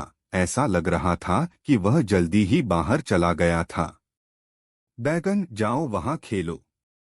बैगन अभी छोटा था और लूयू का पोकेमोन नहीं था, इसलिए उसे लगातार लड़ाई में उतारने की कोई जरूरत नहीं थी। अगर वह थक जाता तो लूयू सलामिन्स कबीले के नेता को इसका कोई स्पष्टीकरण नहीं दे पाता। पोकेमोन स्वभाव से चंचल होते हैं, खासकर बैगन जैसे फुर्तीले पोकेमोन। वह जल्दी ही छोटे ड्रूडिगन से घुल मिल गया और सुरंगों में खेलने चला गया। बैगन को व्यवस्थित करने के बाद लुयू को अपने तीनों पोकेमोन को आज के युद्ध कार्यों को शुरू करने के लिए लाने में सहजता महसूस हुई। सारा ध्यान अब भी पुपितार पर ही केंद्रित था। कोई और रास्ता नहीं था, बस एक और स्तर पार करने से पुपितार का विकास संभव हो जाता। अधिक अनुभव प्राप्त करने के लिए लुयू ने इस बार जिम स्तर के ड्रोडिगन को चुना।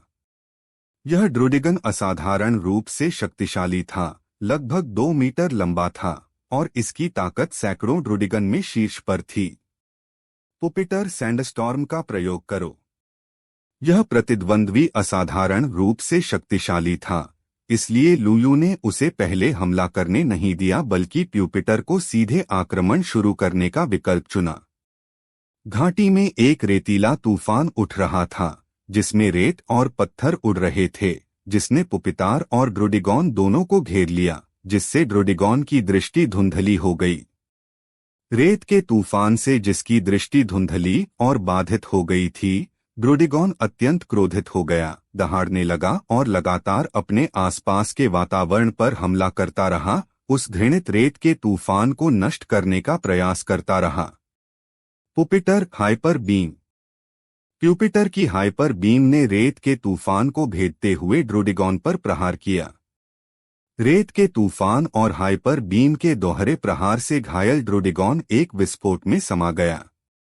हालांकि यह ड्रोडिगन अविश्वसनीय रूप से शक्तिशाली था, इसने हमले को सीधे सहन किया और यह देखते हुए कि यह लगातार कमजोर होता जा रहा है, निर्णायक रूप से आक्रोश को सक्रिय कर दिया। ड्रोडिगन की आंखें लाल हो गईं, उसका पूरा शरीर लाल रंग से चमक उठा और वह एक शक्तिशाली आभा के साथ फट पड़ा, जिससे वास्तव में रेत का तूफान चकनाचूर हो गया और वह बाहर निकल गया।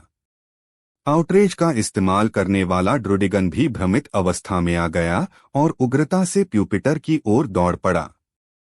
इस समय प्यूपिटर हिलने डुलने में असमर्थ था और उसे ड्रोडिगन के कॉम्बो हमले का सामना करना पड़ा। पहले ड्रोडिगन ने उस पर मेटल क्लॉ से हमला किया, फिर ड्रैगन टेल से वह हवा में उड़ गया। और बात यहीं खत्म नहीं हुई, ड्रोडिगन ने बेपरवाही से हमला जारी रखा, उड़ते हुए प्यूपिटर की ओर दौड़ा, निर्दयी प्रतीत हुआ और प्यूपिटर को काटने के लिए अपना मुंह चौड़ा खोल दिया। पुपिटर टेक डाउन। लुयू को यह उम्मीद नहीं थी कि आउटरेज का इस्तेमाल करने के बाद ड्रोडिगन एक उन्मादी अवस्था में चला जाएगा, एक पागल प्राणी की तरह व्यवहार करेगा और उसकी ताकत अचानक इतनी बढ़ जाएगी। सौभाग्य से प्यूपिटर काफी मजबूत था, उसकी रक्षा क्षमता अद्भुत थी और वह इन सब का सामना करने में कामयाब रहा, जिसने उसे उन्मादी ड्रोडिगन से पराजित होने से बचा लिया। प्यूपिटर ने फुर्ती से ड्रोडिगन के क्रंच हमले से खुद को बचाया और फिर ड्रोडिगन को टक्कर मारकर उसे हवा में उछाल दिया। इसके बाद उसने अनगिनत नुकीले पत्थर इकट्ठा किए और उन्हें उस जगह की ओर फेंका जहां ड्रोडिगन गिरा था। गिरने और विस्फोट की आवाजों की एक श्रृंखला गूंज उठी।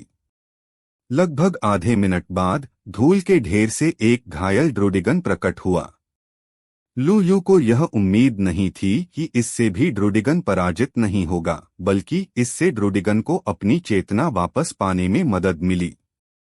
एक ड्रैगन का गौरव पोकेमोन ड्रोडिगन को हार मानने नहीं देगा। उसने अपने दांत भींचे, उसके पंजे ठंडी रोशनी से चमक रहे थे और वह फिर से प्यूपिटर की ओर दौड़ा। पुपिटर रॉक स्लाइड का प्रयोग करो।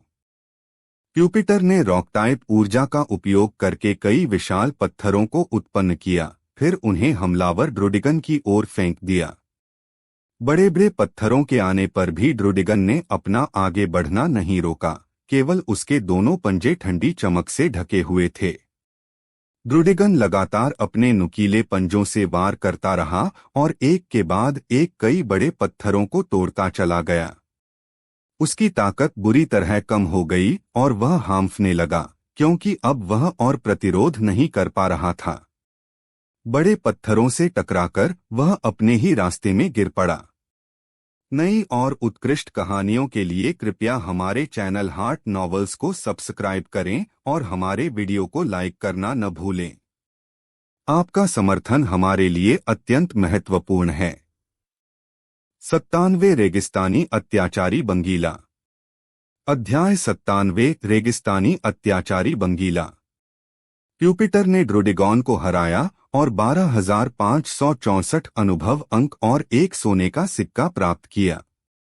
जैसे ही ड्रोडिगन बेहोश होकर युद्ध करने की अपनी क्षमता खो बैठा, तुरंत ही सिस्टम की जानी पहचानी घोषणा सुनाई दी।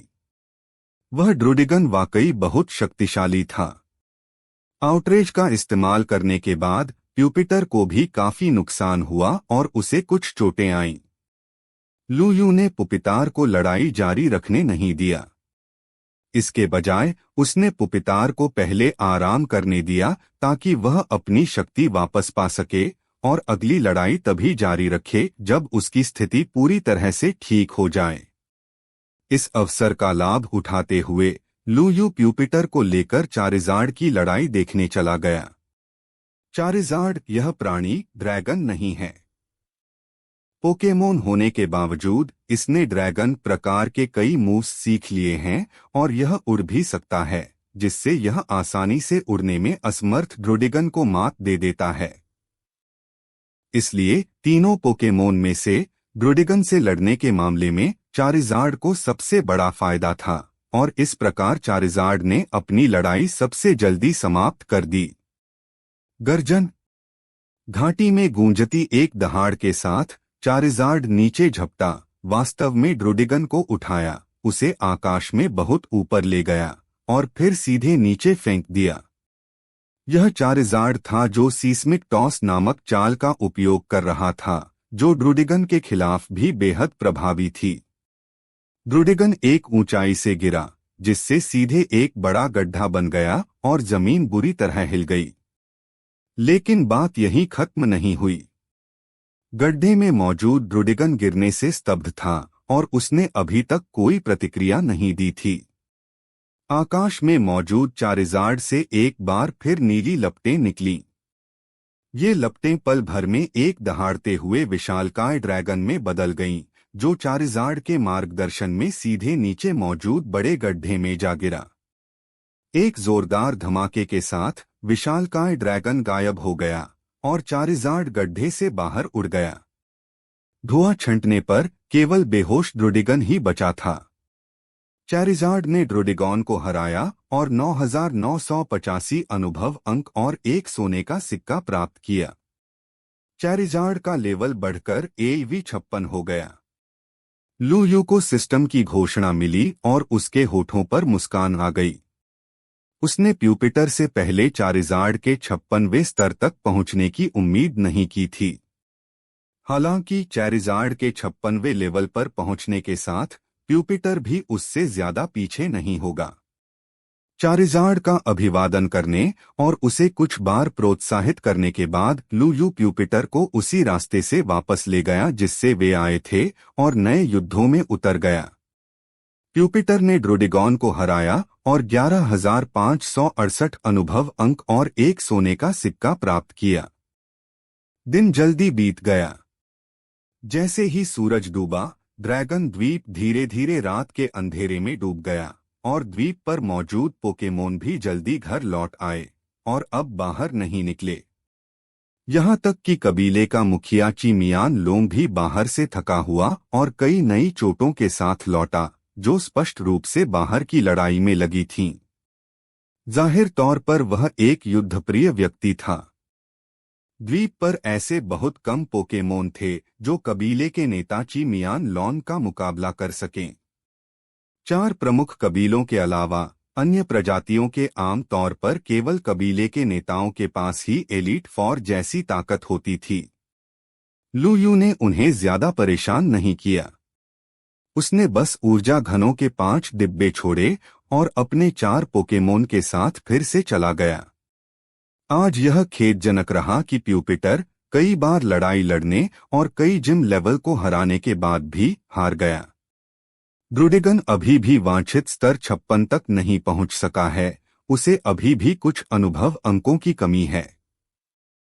दूसरी ओर वह छोटा सा जीव बैगन दिन भर बेतहाशा खेलता रहा, कुछ नहीं करता था, फिर भी उसका स्तर बढ़ गया। अगली सुबह एक नया दिन था। लूलू ने अपना पोकेमोन कम्युनिकेटर खोला और कुछ संदेशों का जवाब दिया। उसने कैलेंडर देखा और पाया कि आज 30 जुलाई है, ड्रैगन द्वीप पर उसका छठा दिन। युवा पोकेमोन युद्ध चैंपियनशिप अगले महीने की 5 तारीख को होने वाली थी।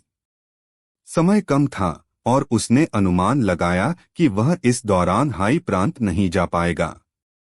वह केवल टूर्नामेंट समाप्त होने के बाद ही जा सकता था।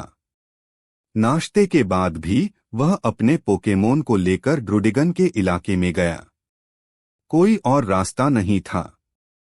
द्वीप पर मौजूद बाकी सभी पोकेमॉन ताकतवर और उनसे निपटना मुश्किल था। केवल शुद्ध ड्रैगन प्रकार के ड्रूडिगॉन को संभालना अपेक्षाकृत आसान था, इसलिए वे लेवल बढ़ाने के लिए लड़ाई करने के लिए एकदम सही थे। हालांकि हैरानी की बात यह है कि कबीले का मुखिया ची मियान लॉन्ग आज बाहर नहीं निकला बल्कि अपने क्षेत्र में ही रहा, जाहिर तौर पर चोटों से उबर रहा था। लूयू ने कबीले के मुखिया का अभिवादन किया, फिर जल्दी से अपने पोकेमोन के लिए कार्यों की व्यवस्था की। उसने बैगन को कुछ युवा ड्रूडिगन के हवाले कर दिया, उन्हें बैगन को खेलने के लिए ले जाने दिया, बस यह सुनिश्चित किया कि वे उसे खो न दें। ड्रूडिगन जिन गुफाओं और कंदराओं में रहता था, वे बैगन और उसके साथियों के लिए सबसे अच्छे खेल के मैदान थे। लूयू को यह बात कल ही पता चली जब वह जाने से पहले बैगन को ढूंढ रहा था। चारिज़ार्ड और इन्फरनैप, तुम दोनों बेझिझक लड़ाई कर सकते हो। अगर कुछ भी हो जाए तो बस मुझे यहीं ढूंढ लेना। लूयू ने इन्फर्नपे और चारिज़ार्ड को निर्देश दिए, फिर प्यूपिटर को परिचित युद्ध क्षेत्र में ले गया। ऊर्जा घनों के लालच में आकर ड्रूडिगॉन अजय तिलचट्टों की तरह हो गए थे। बार बार पराजित होने के बावजूद उनका मनोबल ऊंचा बना रहा और वे उत्सुकतापूर्वक घाटी के समतल मैदान पर प्यूपिटर के प्रतिद्वंद्वी बनने के लिए दौड़ पड़े। लूयू ने अपनी अन्वेषण क्षमता का उपयोग करके पुपिटार के डेटा का विश्लेषण किया और पाया कि पुपिटार के अनुभव अंक लगभग पूरे थे। उसने अनुमान लगाया कि 2 और जिम लेवल को हराने से पुपिटार को लाभ होगा। ड्रूडिगन इसे लेवल अप करने और सफलतापूर्वक विकसित होने की अनुमति देगा। जिम लेवल के अंतिम चरण में पहुंच चुके ड्रूडिगन ने बढ़त बनाते हुए युद्ध के मैदान में धावा बोला, प्यूपिटर को घूरते हुए तीव्र लपटें उत्पन्न की। कल प्यूपिटर ने उसे हरा दिया था, लेकिन फिर भी वह आश्वस्त नहीं हुआ, इसलिए वह दोबारा आया। पुपिटर, सैंडस्टॉर्म से शुरू करो। मैदान में एक बार फिर रेत का तूफान उठ खड़ा हुआ। रेत और पत्थर उड़ने लगे और आसमान रेत के तूफान से भर गया, जिसने प्यूपिटर और ड्रूडिगन दोनों को घेर लिया। लेकिन इस बार ड्रूडिगन बहुत शांत था, सतर्कता से चारों ओर देख रहा था, रक्षात्मक मुद्रा अपनाए हुए था, बिना किसी घबराहट या भ्रम के। पुपिटर, हाइपर बीम। प्यूपिटर रेत के तूफान में छिपा हुआ था। ड्रूडिगन की दृष्टि बाधित हो गई थी और वह प्यूपिटर की आकृति को बिल्कुल भी नहीं देख पा रहा था। हालांकि वह बहुत सतर्क था, फिर भी उस पर हाइपर बीम का हमला हुआ। इससे ड्रूडिगॉन बेहद क्रोधित हो गया। संभलकर वह रेत के तूफान में प्यूपिटर की आकृति की तलाश करने लगा। लेकिन इसके बाद प्यूपिटर ने बड़े बड़े पत्थर फेंके। ड्रूडिगन लगातार उनसे बचता रहा, लेकिन उसकी दृष्टि सीमित थी और वह लगातार रेत के तूफान से परेशान होकर अपना रास्ता भटक रहा था। इसलिए ड्रूडिगॉन पर अभी भी कई बड़े पत्थरों से प्रहार किया गया और इस तरह प्यूपिटार द्वारा उसे प्रताड़ित किया गया, जिससे ड्रूडिगॉन की सारी शक्ति सीधे तौर पर समाप्त हो गई। जब ड्रूडिगन बेहोश हो गया, तभी रेत का तूफान समाप्त हुआ और प्यूपिटर की आकृति फिर से दिखाई दी। प्यूपिटर ने ड्रूडिगॉन को हराया और 10,896 अनुभव अंक और 1 सोने का सिक्का प्राप्त किया। अब सैंडस्टॉर्म पर प्यूपिटर का नियंत्रण और भी अधिक निपुण होता जा रहा था। सैंडस्टॉर्म चाल के साथ प्यूपिटर की वास्तविक शक्ति और भी अधिक बढ़ गई थी। उसने सोचा कि क्या टायरानाइटर में विकसित होने के बाद प्यूपिटर की सैंडस्टॉर्म को नियंत्रित करने की क्षमता और भी बेहतर हो जाएगी। यह लड़ाई बहुत जल्दी समाप्त हो गई। पुपितार की ऊर्जा ज्यादा खर्च नहीं होती थी, इसलिए लूयू ने तुरंत पुपितार के लिए एक और प्रतिद्वंद्वी चुन लिया और अगली लड़ाई शुरू कर दी। इस समय लूयू बेहद उत्साहित था। ऐसा कहा जा सकता है कि प्यूपिटार उसकी देखरेख में पलाबढ़ा था और प्यारे और चिपचिपे लार्वितार से विकसित होकर प्यूपिटार बन गया था। अब यह टायरानाइटर में विकसित होने वाला था। गर्व की भावना उमड़ पड़ी। प्यूपिटर के विकसित होने के बाद वह एक ऐसे व्यक्ति के स्वामी भी बन जाएंगे जिनके पास एक छद्म पौराणिक पोकेमोन होगा। दूसरी लड़ाई भी जल्दी ही समाप्त हो गई। सैंडस्टॉर्म के बल पर मैदान पर नियंत्रण रखना ड्रूडिगन के लिए बहुत नुकसानदायक साबित हुआ, क्योंकि वह उड़ नहीं सकता था और उसके पास लंबी दूरी के हमले करने की क्षमता भी बहुत कम थी। युद्ध की शुरुआत से लेकर अंत तक ड्रूडिगन ने प्यूपिटर की आकृति कभी नहीं देखी। प्यूपिटर ने ड्रूडिगॉन को हराया और 10,586 अनुभव अंक और एक सोने का सिक्का प्राप्त किया। लूयू ने सीधे सिस्टम अनाउंसमेंट बंद कर दिया। उसकी निगाहें प्यूपिटर पर टिकी हुई थीं, क्योंकि उनका शिष्य अंततः विकसित होने वाला था। अगले ही क्षण प्यूपिटर एक सफेद रोशनी में घिर गया, जिसने आसपास के सभी ड्रूडिगन का ध्यान आकर्षित किया। उन्होंने विकास का अनुभव नहीं किया था, इसलिए स्वाभाविक रूप से वे नहीं जानते थे कि इस प्रकाश का क्या अर्थ है। वे केवल इतना जानते थे कि यह दृश्य बहुत विचित्र था और प्रकाश बहुत गर्म था, इसीलिए वे ध्यान से देख रहे थे। 98 दादा कुआइलोंग बंगिला को विशेष प्रशिक्षण में मदद करना चाहते हैं। अध्याय 98 दादा कुआइलोंग बंगीला को विशेष प्रशिक्षण देकर मदद करना चाहते हैं। प्रकाश के थमने के बाद एक विशालकाय हरा जानवर अपनी जगह पर खड़ा था, लंबा और शक्तिशाली, भयंकर रूप वाला, जिसकी ऊंचाई 3 मीटर से अधिक थी। उसके सामने मौजूद टायरानाइटर एक कवच जैसी हरी खोल से ढका हुआ था, जिसके सिर, गर्दन और कंधों के पीछे से अलग अलग आकार के कई नुकीले कांटे निकले हुए थे और उसकी पूंछ के अंत में छोटे कांटों का एक घेरा था। इसके ऊपरी और निचले जबड़ों पर नुकीले दांतों का एक जोड़ा था और प्रत्येक हाथ और पैर पर 3 पंजे थे और इसके भयंकर सिर पर इसके नुकीले दांत पूरी तरह से दिखाई दे रहे थे। इसकी पूंछ, जो 1.5 मीटर से अधिक लंबी थी, मोटी और शक्तिशाली थी, जो 1 मीटर मोटी स्टील की प्लेट को आसानी से चकनाचूर करने में सक्षम थी। इसका आकार लंबा, शक्तिशाली और प्रभुत्वशाली था। यही तो रेगिस्तानी तानाशाह था, टारानिटार, जो उसके प्यूपिटार का विकसित रूप है। लूयू ने अपने सामने खड़े विशालकाय जानवर को देखा और घबराकर निगलने लगा। लगभग 3.2 मीटर लंबा टायरानाइटर सचमुच विस्मयकारी था, विशेष रूप से आसपास के ड्रूडिगन, जो और भी अधिक हैरान और स्तब्ध थे। टायरानाइटर के प्रभावशाली शरीर और रूप को देखकर सभी अचंभित थे।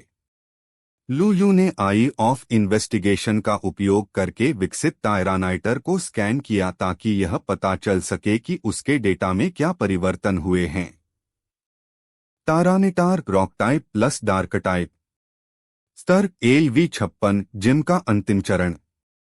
क्षमता रेत की धारा। व्यक्तिगत मान HP 31, आक्रमण 31, रक्षा 31, विशेष आक्रमण 31, विशेष रक्षा 31, गति 31।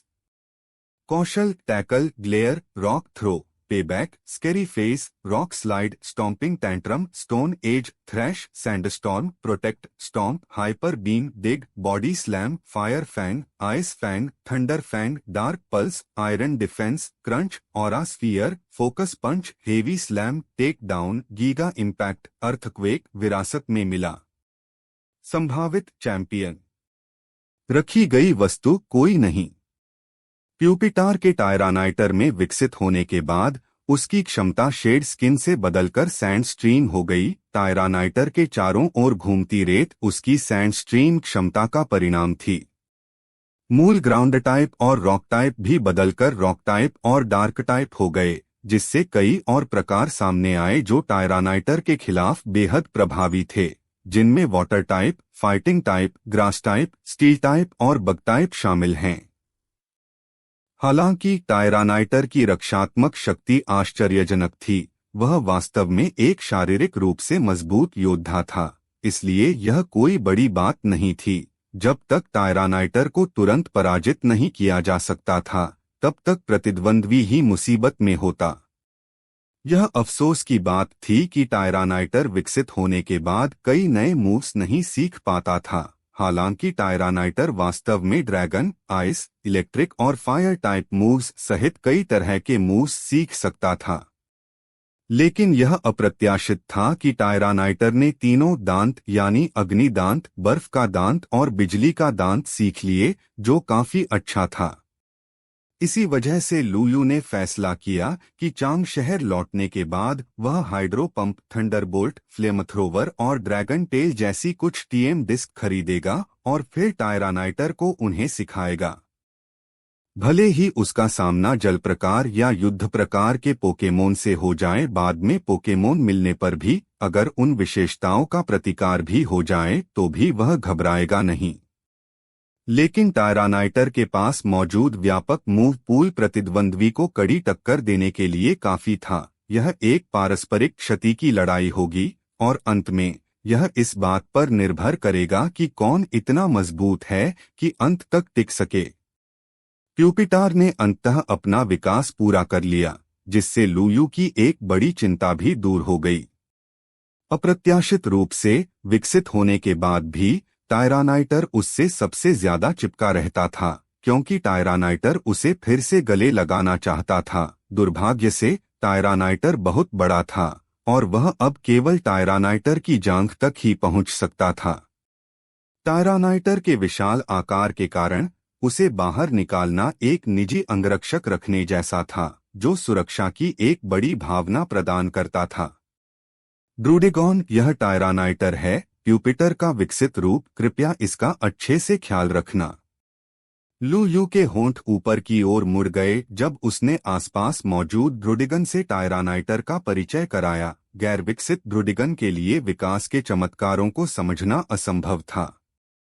चीलोंग, ड्रूडेगॉन ने भी टायरानाइटर का अभिवादन करना शुरू कर दिया, लेकिन वे सभी सतर्क थे, इस डर से कि कहीं वे इस दुष्ट देवता को क्रोधित न कर दें।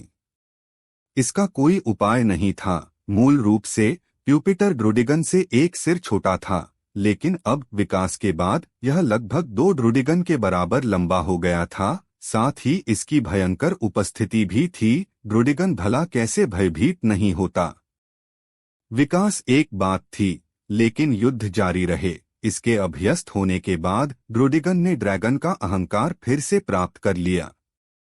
पोकेमोन ने सब कुछ को नीचा समझते हुए टायरानाइटर को सीधे एक मुकाबले के लिए चुनौती दी।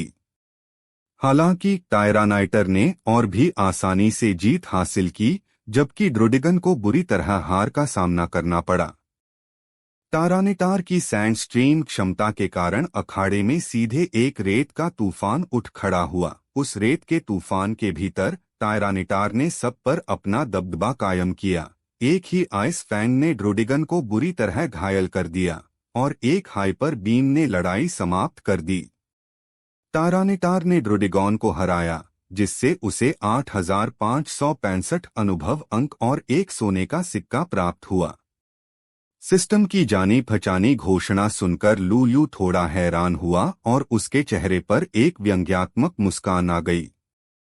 टायरानाइटर के विकसित होने के बाद समान स्तर के ड्रूडिगन को हराने पर अनुभव कम होता गया। अब स्तर बढ़ाना और भी कठिन हो गया था, इसलिए वह धीरे धीरे ही अनुभव अर्जित कर पाता था, क्योंकि लगन से कमियों की भरपाई हो सकती थी। एक दिन पलक झपकते ही बीत गया और इन्फर्न पे और चारिज़ार्ड थके हारे घाटी के प्रवेश द्वार पर लौट आए। यही वह मिलन स्थल था जिस पर लुयू ने उनके साथ सहमति जताई थी। इन्फरनैप और चारिज़ार्ड ने दोपहर में टायरानाइटर को देखा था और वे भी इस विशालकाय जानवर को देखकर दंग रह गए थे। टायरानाइटर द्वारा उत्पन्न दमनकारी भावना बहुत प्रबल थी। हालांकि जब इन्फर्नपे और चारिज़ार्ड को पता चला कि प्यूपिटर का विकास हुआ है तो उन्होंने टायरानाइटर को बधाई दी। इन तीनों पोकेमोन के बीच हमेशा से अच्छे संबंध रहे थे। लूयू ने चारों ओर नजर घुमाई और पाया कि बागोन नाम का वह आदमी अभी तक वापस नहीं आया था। शायद वह कहीं खेलने चला गया था और घर आने का समय भूल गया था। वह बागोन को यूं ही नहीं छोड़ सकता था। यह उसे सलामिन्स कबीले के नेता द्वारा सौंपा गया था और वह इसे खोने का जोखिम नहीं उठा सकता था। बेबस होकर उसके पास इन्फर्नपे को साथ लेकर इधर-उधर खोजने के अलावा कोई चारा नहीं था और आखिरकार उसे एक गुफा में बैगन एक ड्रोडिगॉन के साथ खेलते हुए मिला। लूयू इस चंचल छोटे जीव को देखकर झुंझलाहट और मनोरंजन दोनों महसूस कर रही थी। बागोन हर तरह से अच्छा था, असाधारण रूप से प्रतिभाशाली था, लेकिन उसकी एकमात्र कमी खाने और खेलने के प्रति उसका प्रेम था। लूयू ने बैगन को उठाया और कबीले के नेता ची मियान लॉन्ग को विदाई दी और ऊर्जा घन के 10 बक्से पीछे छोड़ दिए। 3 दिनों में सैकड़ों ड्रोडिगॉन से लगभग सभी से लड़ाई हो चुकी थी। वह हर दिन ड्रोडिगॉन को धमका नहीं सकता था और लड़ाई जारी रखने से उसे और अधिक सोने के सिक्के नहीं मिलेंगे। इसलिए लूयू ने कल एक अलग कबीले को चुनौती देने की योजना बनाई। लूयू अंधेरे में अपने पोकेमोन को वापस गुफा में ले गया। सौभाग्य से गुफा काफी ऊंची और विशाल थी, अन्यथा टायरानाइटर शायद अंदर नहीं जा पाता। वापस लौटने पर लूयू ने देखा कि दादा ड्रैगनाइट आज जल्दी नहीं सोए थे। ऐसा लग रहा था कि वह खास तौर पर उनका इंतजार कर रहे थे। दादा ड्रैगनाइट ने लूयू को अपने पास बुलाया और यह जानकर कि प्यूपिटर टायरानाइटर में विकसित हो गया है, दादा ड्रैगनाइट लूयू के लिए खुश हुए। वह कई शताब्दियों तक जीवित रहा था और बहुत अनुभवी था। अब तृतीयक देवता बनने के बाद उसने स्वाभाविक रूप से टायरानाइटर के विशाल शरीर में समाहित अपार ऊर्जा को महसूस किया। शाओ यू, तुम्हारा टायरानाइटर असाधारण रूप से प्रतिभाशाली और बहुत अच्छी तरह से प्रशिक्षित है। अभी अभी विकसित होने के कारण इसकी क्षमता बहुत अधिक है।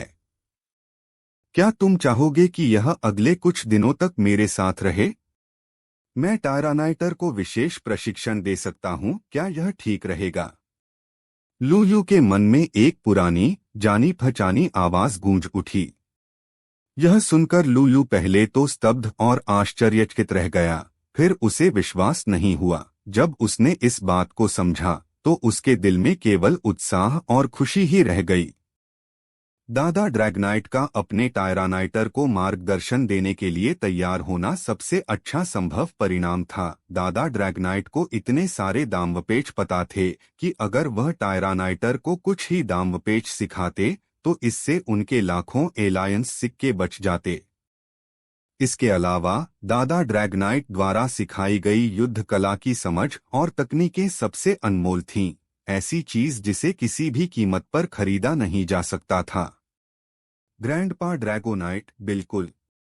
आपका बहुत बहुत धन्यवाद। अगले कुछ दिनों के लिए टायरानाइटर आपके हाथों में है।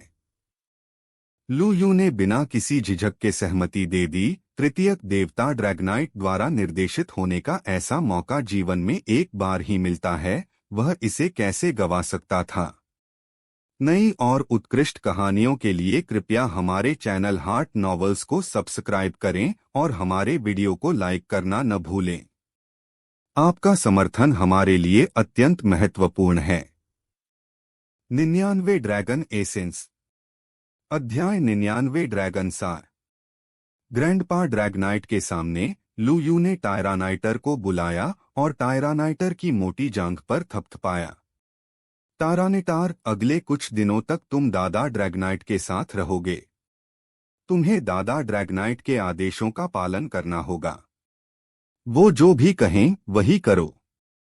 सीखने और समझने का यह सुनहरा अवसर हाथ से जाने मत दो, समझे? लू ने मुस्कुराते हुए अपने टायरानाइटर को निर्देश दिया। टायरानाइटर। टायरानेटार थोड़ा उलझन में था। हालांकि उसे पता नहीं था कि क्यों, लेकिन वह इस बारे में सोचने में बहुत आलसी था। खैर, यह लू की बात सुनता था।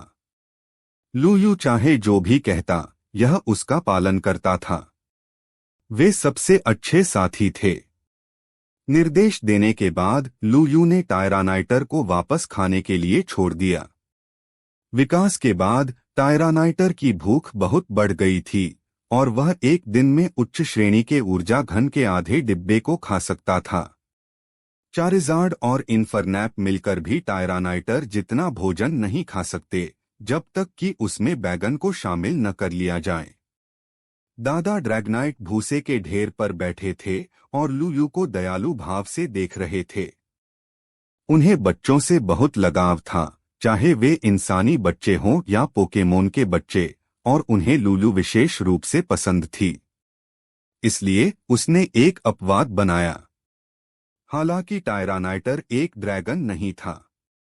पोकेमोन के क्षेत्र में वह टायरानाइटर को अच्छा मार्गदर्शन देने के लिए तैयार था। दूसरी टीम कितना सीख पाएगी और किस हद तक विकसित हो पाएगी, यह टायरानाइटर पर ही निर्भर करेगा।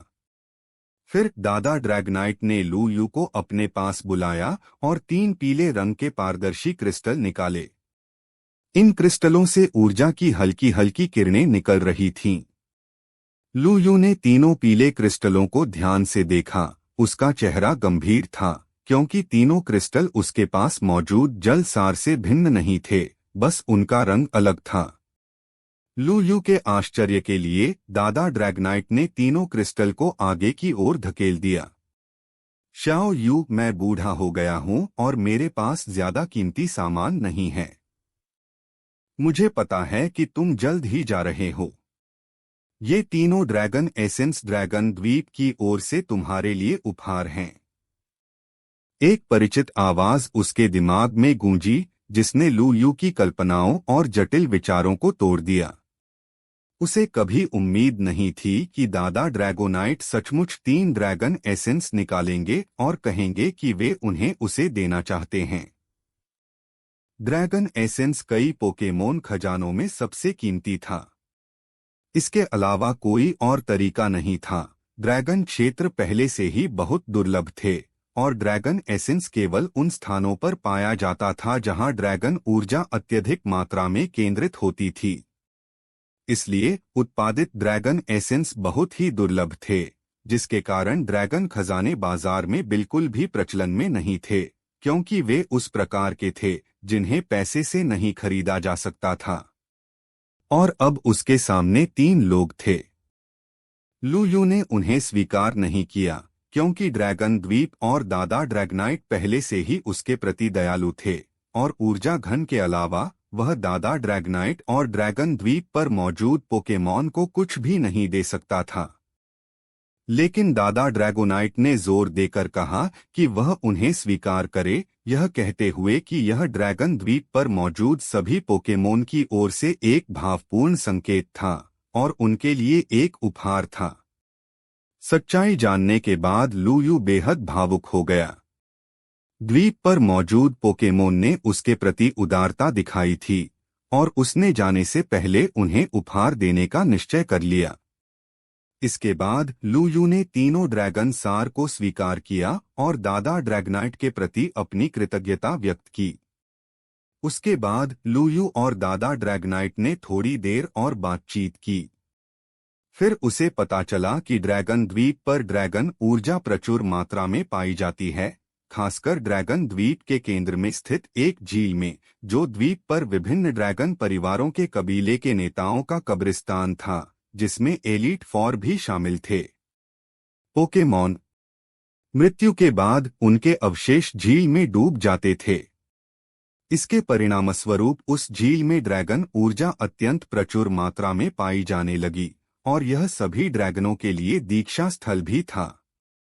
द्वीप पर पोकेमोन, सरल शब्दों में कहें तो नवजात ड्रैगन द्वीप पर मौजूद सभी पोकेमॉन को 1 घंटे के लिए उस झील में भेजा जाता था ताकि वे उसमें भीग सकें, अपना दीक्षा संस्कार पूरा कर सकें, एक ठोस नींव बना सकें और मजबूती से विकसित हो सकें।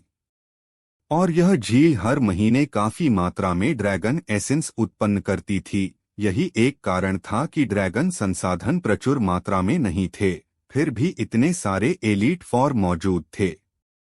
पोकेमॉन झील द्वारा उत्पादित ड्रैगन सार द्वीप पर स्थित विभिन्न ड्रैगन कुलों के बीच समान रूप से वितरित किया जाएगा, लेकिन स्वाभाविक रूप से 4 प्रमुख कुलों को सबसे अधिक प्राप्त होगा। हालांकि दादा ड्रैगोनाइट को इन ड्रैगन शक्तियों की आवश्यकता नहीं थी, क्योंकि वे पहले ही अपने चरम पर पहुंच चुके थे और उनके लिए आगे बढ़ना मुश्किल था। अब किसी भी खजाने का उन पर कोई प्रभाव नहीं पड़ता था। इस स्थिति को देखते हुए इन संसाधनों का उपयोग अन्य ड्रैगन प्रजातियों की खेती के लिए करना बेहतर था। ड्रैगन द्वीप पर पोकेमोन दादा ड्रैगनाइट के निस्वार्थ समर्पण ने लूयू को बहुत प्रभावित किया। जैसे जैसे रात गहरी होती गई, लूयू ने दादा ड्रैगनाइट को शुभ रात्रि कहा और गुफा के दूसरी तरफ लौट गई। इस समय कई पोकेमोन अभी तक सोए नहीं थे, मानो उसके लौटने का इंतजार कर रहे हों। लूयू ने मुस्कुराते हुए पोकेमोन से जल्दी सोने को कहा, क्योंकि कल एक नया काम है। उसने अपना स्पेशियल बैग खोला और सावधानीपूर्वक तीनों ड्रैगन एसेंस को उसमें रख दिया और उन्हें पहले से मौजूद लीफ स्टोन और वाटर एसेंस के साथ मिला दिया। इन दिखने में साधारण से क्रिस्टलों से धोखा न खाएं, इन सभी में अपार ऊर्जा समाहित है, जिसकी कीमत करोड़ों एलायंस कॉइन्स के बराबर है और ये अनमोल हैं। अफसोस की बात यह थी कि फिलहाल उसके पास कोई ड्रैगन नहीं था, अन्यथा 3 ड्रैगन एसेंस वाले पोकेमॉन किस हद तक विकसित हो सकते हैं, यह कौन जानता था। बैगन और अपने स्पेशियल बैकपैक को पकड़े हुए लूयू गहरी नींद में सो गया। उसने एक खूबसूरत सपना देखा, जिसमें उसने सचमुच एक बैगन को पकड़ लिया और उसे ड्रैगन की तीनों शक्तियां दे दीं। अगले ही पल बैगन एक शानदार और शक्तिशाली सैलामेंस में बदल गया। अगले दिन लूयू ने चारों पोकेमोन के लिए नाश्ता तैयार किया। नाश्ता करने के बाद वह इन्फर्नपे, चारिज़ार्ड और बैगन के साथ गुफा से निकल गया। टारानाइटर की बात करें तो वह उसे अपने साथ नहीं ले गया। युद्धों से अनुभव प्राप्त करने की तुलना में दादा ड्रैगनाइट का प्रशिक्षण कहीं अधिक मूल्यवान था। यह एक ऐसा अवसर था जिसे गंवाना नहीं चाहिए था। लूयू बैगन को पकड़े हुए और चारिज़ार्ड और इन्फरनैप के साथ ड्रैगन द्वीप के दक्षिण पश्चिम कोने की ओर बढ़ा, जहां एक विशाल घना जंगल था। यह जंगल ट्रोपियस के एक बड़े समूह का घर था। ट्रोपियस ड्रैगन नहीं होते हैं पोकेमॉन, लेकिन वे हमेशा से ड्रैगन द्वीप पर रहते आए हैं, प्रजनन करते हैं और ड्रैगन के साथ शांतिपूर्वक सहअस्तित्व में रहते हैं। द्वीप पर मौजूद पोकेमॉन एक दूसरे के काम में दखलंदाजी किए बिना साथ रहें। ट्रोपियस पूरी तरह से भूरे धूसर रंग के होते हैं, जिनकी गर्दन बहुत लंबी और अंग बेहद मोटे होते हैं, अन्यथा वे ट्रोपियस के विशाल शरीर को सहारा नहीं दे पाएंगे। ट्रोपियस के सिर पर 3 हरे पत्ते होते हैं, जिनमें से सबसे बड़ा पत्ता सिर के ऊपरी भाग को ढकता है और बाकी 2 छोटे पत्ते दोनों तरफ फैले होते हैं। इसके अतिरिक्त उनकी गर्दन के चारों ओर 3 पत्ते होते हैं। सबसे दिलचस्प बात यह है कि ट्रोपियस की पीठ पर 4 बड़े पत्ते होते हैं और उनके निचले जबड़ों से पीले बेर जैसे फल लटके होते हैं। जब लूयू 3 पोकेमोन के साथ वहां पहुंची तो ट्रोपियस पेड़ों की पत्तियां खा रहे थे। ट्रोपियस शाकाहारी होते हैं, उनका पसंदीदा भोजन पत्तियां और बेरी हैं और वे स्वभाव से बहुत कोमल होते हैं। हेलो ट्रोपियस, लूयू ने उत्साहपूर्वक ट्रोपियस का अभिवादन किया। उसकी निगाहें उनके निचले जबड़े के नीचे स्थित बेरी पर टिकी हुई थीं। उसने सुना था कि ये बेरी वास्तव में खाने योग्य हैं और लूयू ने कभी सोचा भी नहीं था कि किसी पोकेमोन पर खाने योग्य बेरी उग सकती हैं। वह बस यह जानना चाहता था कि इनका स्वाद कैसा होगा। लुयू ने ट्रोपियस कबीले के नेता को ढूंढ निकाला और उसे अपना उद्देश्य समझाते हुए युद्ध का अनुरोध किया। कुछ विचार विमर्श के बाद और ऊर्जा घन के प्रलोभन से प्रभावित होकर ट्रोपियस कबीले के नेता ने अंततः लुयू के अनुरोध को मान लिया। लुयू को सबसे ज्यादा हैरानी इस बात पर हुई कि ट्रोपियस कबीले का नेता केवल 69वें स्तर का था। ताकत के मामले में वह एक अर्धस्वर्गीय राजा के अंतिम चरण का था और आश्चर्यजनक रूप से वह एलीट फोर का सदस्य नहीं था। पोकेमॉन। हालांकि यह समझ में आने योग्य प्रतीत होता था। ट्रोपियस ड्रैगन नहीं है। पोकेमॉन ड्रैगन द्वीप पर मिलने वाले कई लाभों का आनंद नहीं ले सकते, जैसे कि वह झील और ड्रैगन का सार। इसके अलावा ट्रोपियस स्वभाव से सौम्य होते हैं और लड़ाई झगड़ा पसंद नहीं करते, इसलिए उनकी ताकत का थोड़ा कम होना स्वाभाविक था। 100 ट्रॉपिकल ड्रैगन चीफ को चुनौती दें। अध्याय 100 उष्णकटिबंधीय ड्रैगन प्रमुख को चुनौती दें। चारिज़ार्ड और इन्फरनेप दोनों फायर टाइप पोकेमॉन हैं, जबकि ट्रोपियस ग्रास टाइप और फ्लाइंग टाइप पोकेमॉन है। ट्रोपियस के खिलाफ लड़ाई में चारिज़ार्ड और इन्फरनेप को वास्तव में टाइप एडवांटेज मिलता है। इसके अलावा चारिज़ार्ड और इन्फरनेप के अनुभव अंक लगभग पूरे हो चुके थे और वे लेवल अप करने ही वाले थे। इसलिए लुयू ने इन दोनों पोकेमोन के लिए बेहद शक्तिशाली प्रतिद्वंद्वी चुने। चारिज़ार्ड को जिन स्तर के ट्रोपियस से मुकाबला करना था, जो कि लेवल 60 का ट्रोपियस था। दूसरी ओर इन्फर्नपे ने ट्रोपियस कबीले के नेता को चुनौती दी। जी हां, यह देखकर कि ट्रोपियस कबीले का नेता केवल अर्धस्वर्गीय राजा के अंतिम चरण में था, लुयू ने सीधे उसे चुनौती दे दी। अपने कुल के मुखिया के रूप में अपनी गरिमा बनाए रखने के लिए ट्रोपियस कुल के मुखिया ने स्वाभाविक रूप से बिना किसी झिझक के सहमति दे दी। इसके बाद लुयू अपने 2 पोकेमोन और ट्रोपियस को जंगल से दूर समुद्र के किनारे एक समतल क्षेत्र में ले गया। यह स्थान जंगल से काफी दूर था, जिससे आग लगने की संभावना कम थी। चारिज़ार्ड और एक अन्य ट्रोपियस पास के एक खुले स्थान पर उड़ गए, जहां से दृश्य भी व्यापक था और जो युद्ध के लिए बहुत उपयुक्त था। सब कुछ तैयार हो जाने के बाद लुयू के होंठ ऊपर की ओर मुड़ गए जब उसने ट्रोपियस कबीले के नेता को देखा। ट्रोपियस कबीले के नेता, आप पहले हमला कर सकते हैं। अगले ही पल ट्रोपियस से एक मीठी खुशबू उठी, जिससे पूरा वातावरण सुगंध से भर गया। यह ट्रोपियस का स्वीट सेंट मूव था, जो प्रतिद्वंदी की गतिविधियों पर नजर रख सकता था, जिससे इन्फरनैप के लिए इसके हमलों से बचना मुश्किल हो जाता था।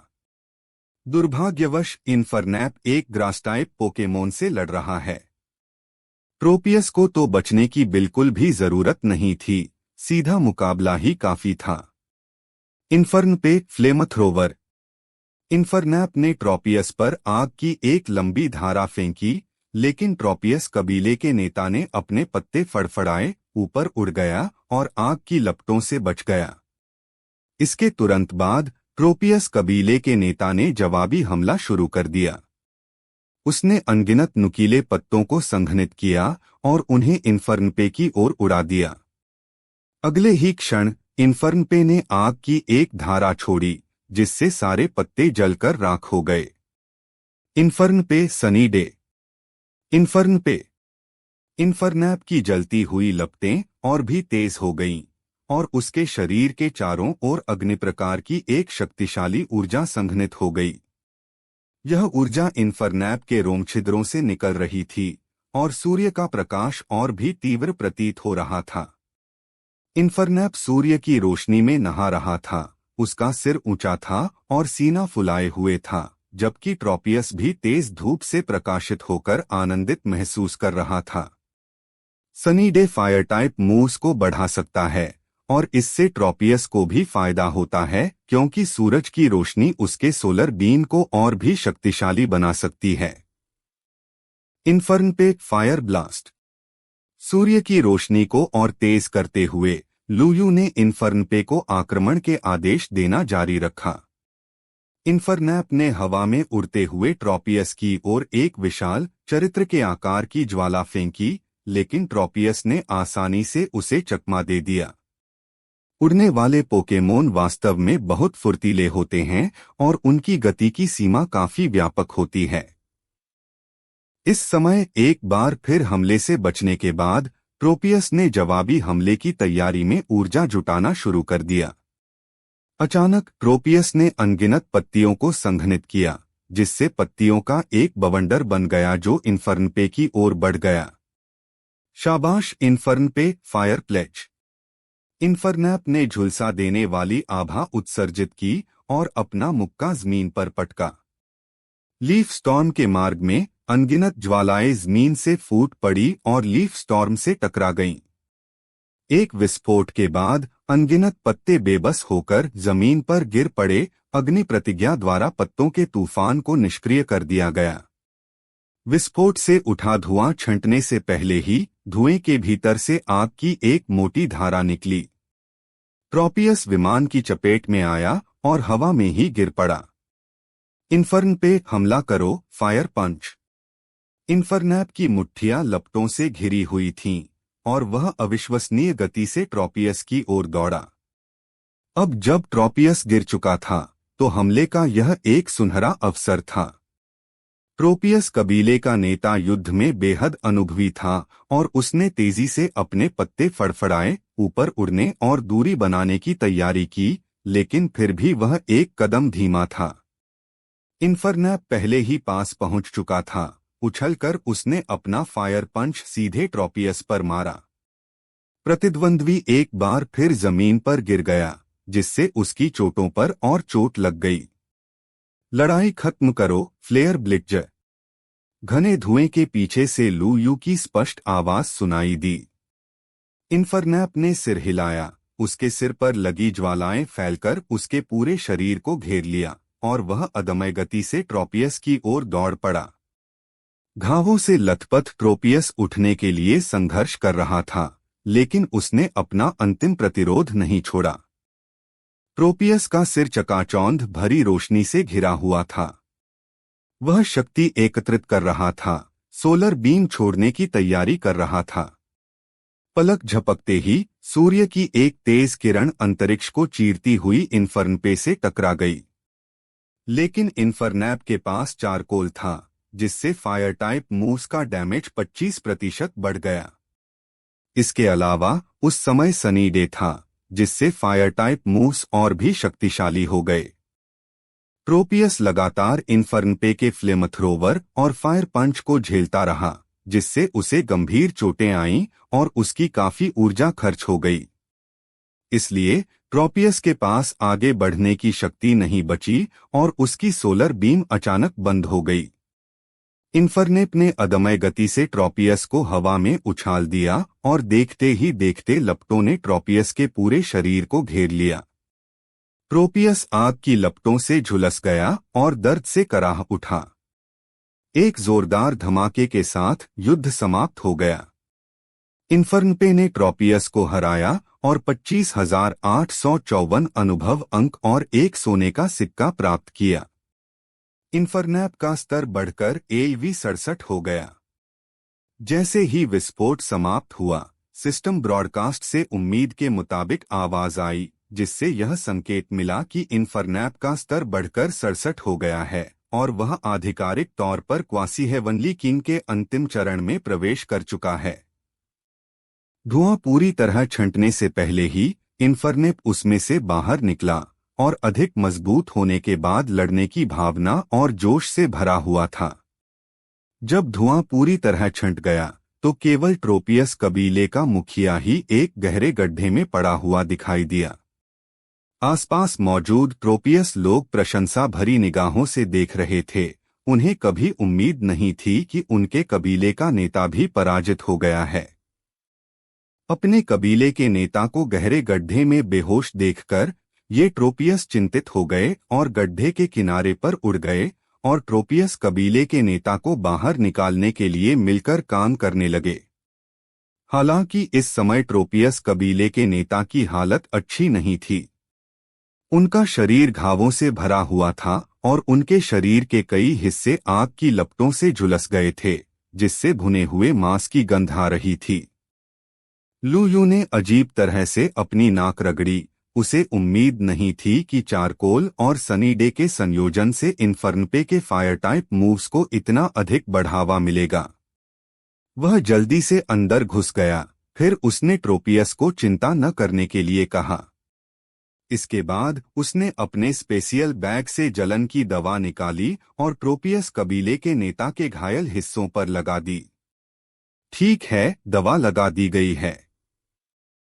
आपके कबीले का मुखिया ठीक हो जाएगा। लू यू ने इन ट्रोपियस को सांत्वना दी और साथ ही साथ ट्रोपियस कबीले के नेता को छाया में ले जाने के लिए कहा, जिससे उन्हें अधिक आराम मिलेगा। चारिज़ार्ड ने ट्रोपियस को हराया, जिससे उसे 10,852 अनुभव अंक और 1 सोने का सिक्का प्राप्त हुआ। चारिज़ार्ड का स्तर बढ़कर AV 57 हो गया है। तभी एक और सिस्टम ब्रॉडकास्ट सुनाई दिया, जिससे पता चला कि चारिज़ार्ड ने उस जिम लेवल के ट्रोपियस को भी हरा दिया था और उसका लेवल 1 बढ़ गया था। ट्रोपियस कबीले के नेता के पूर्व अनुभव को देखते हुए शेष ट्रोपियस इन्फर्नपे से लड़ने से डरते थे और अनिच्छुक थे। अंततः लू यू के बहलाने फुसलाने और छलकपट के बाद और जब उसने ऊर्जा घनों का एक डिब्बा निकाला और उन्हें इन ट्रोपियस में वितरित किया, तो वे इन्फर्नपे से युद्ध करने के लिए तैयार हो गए।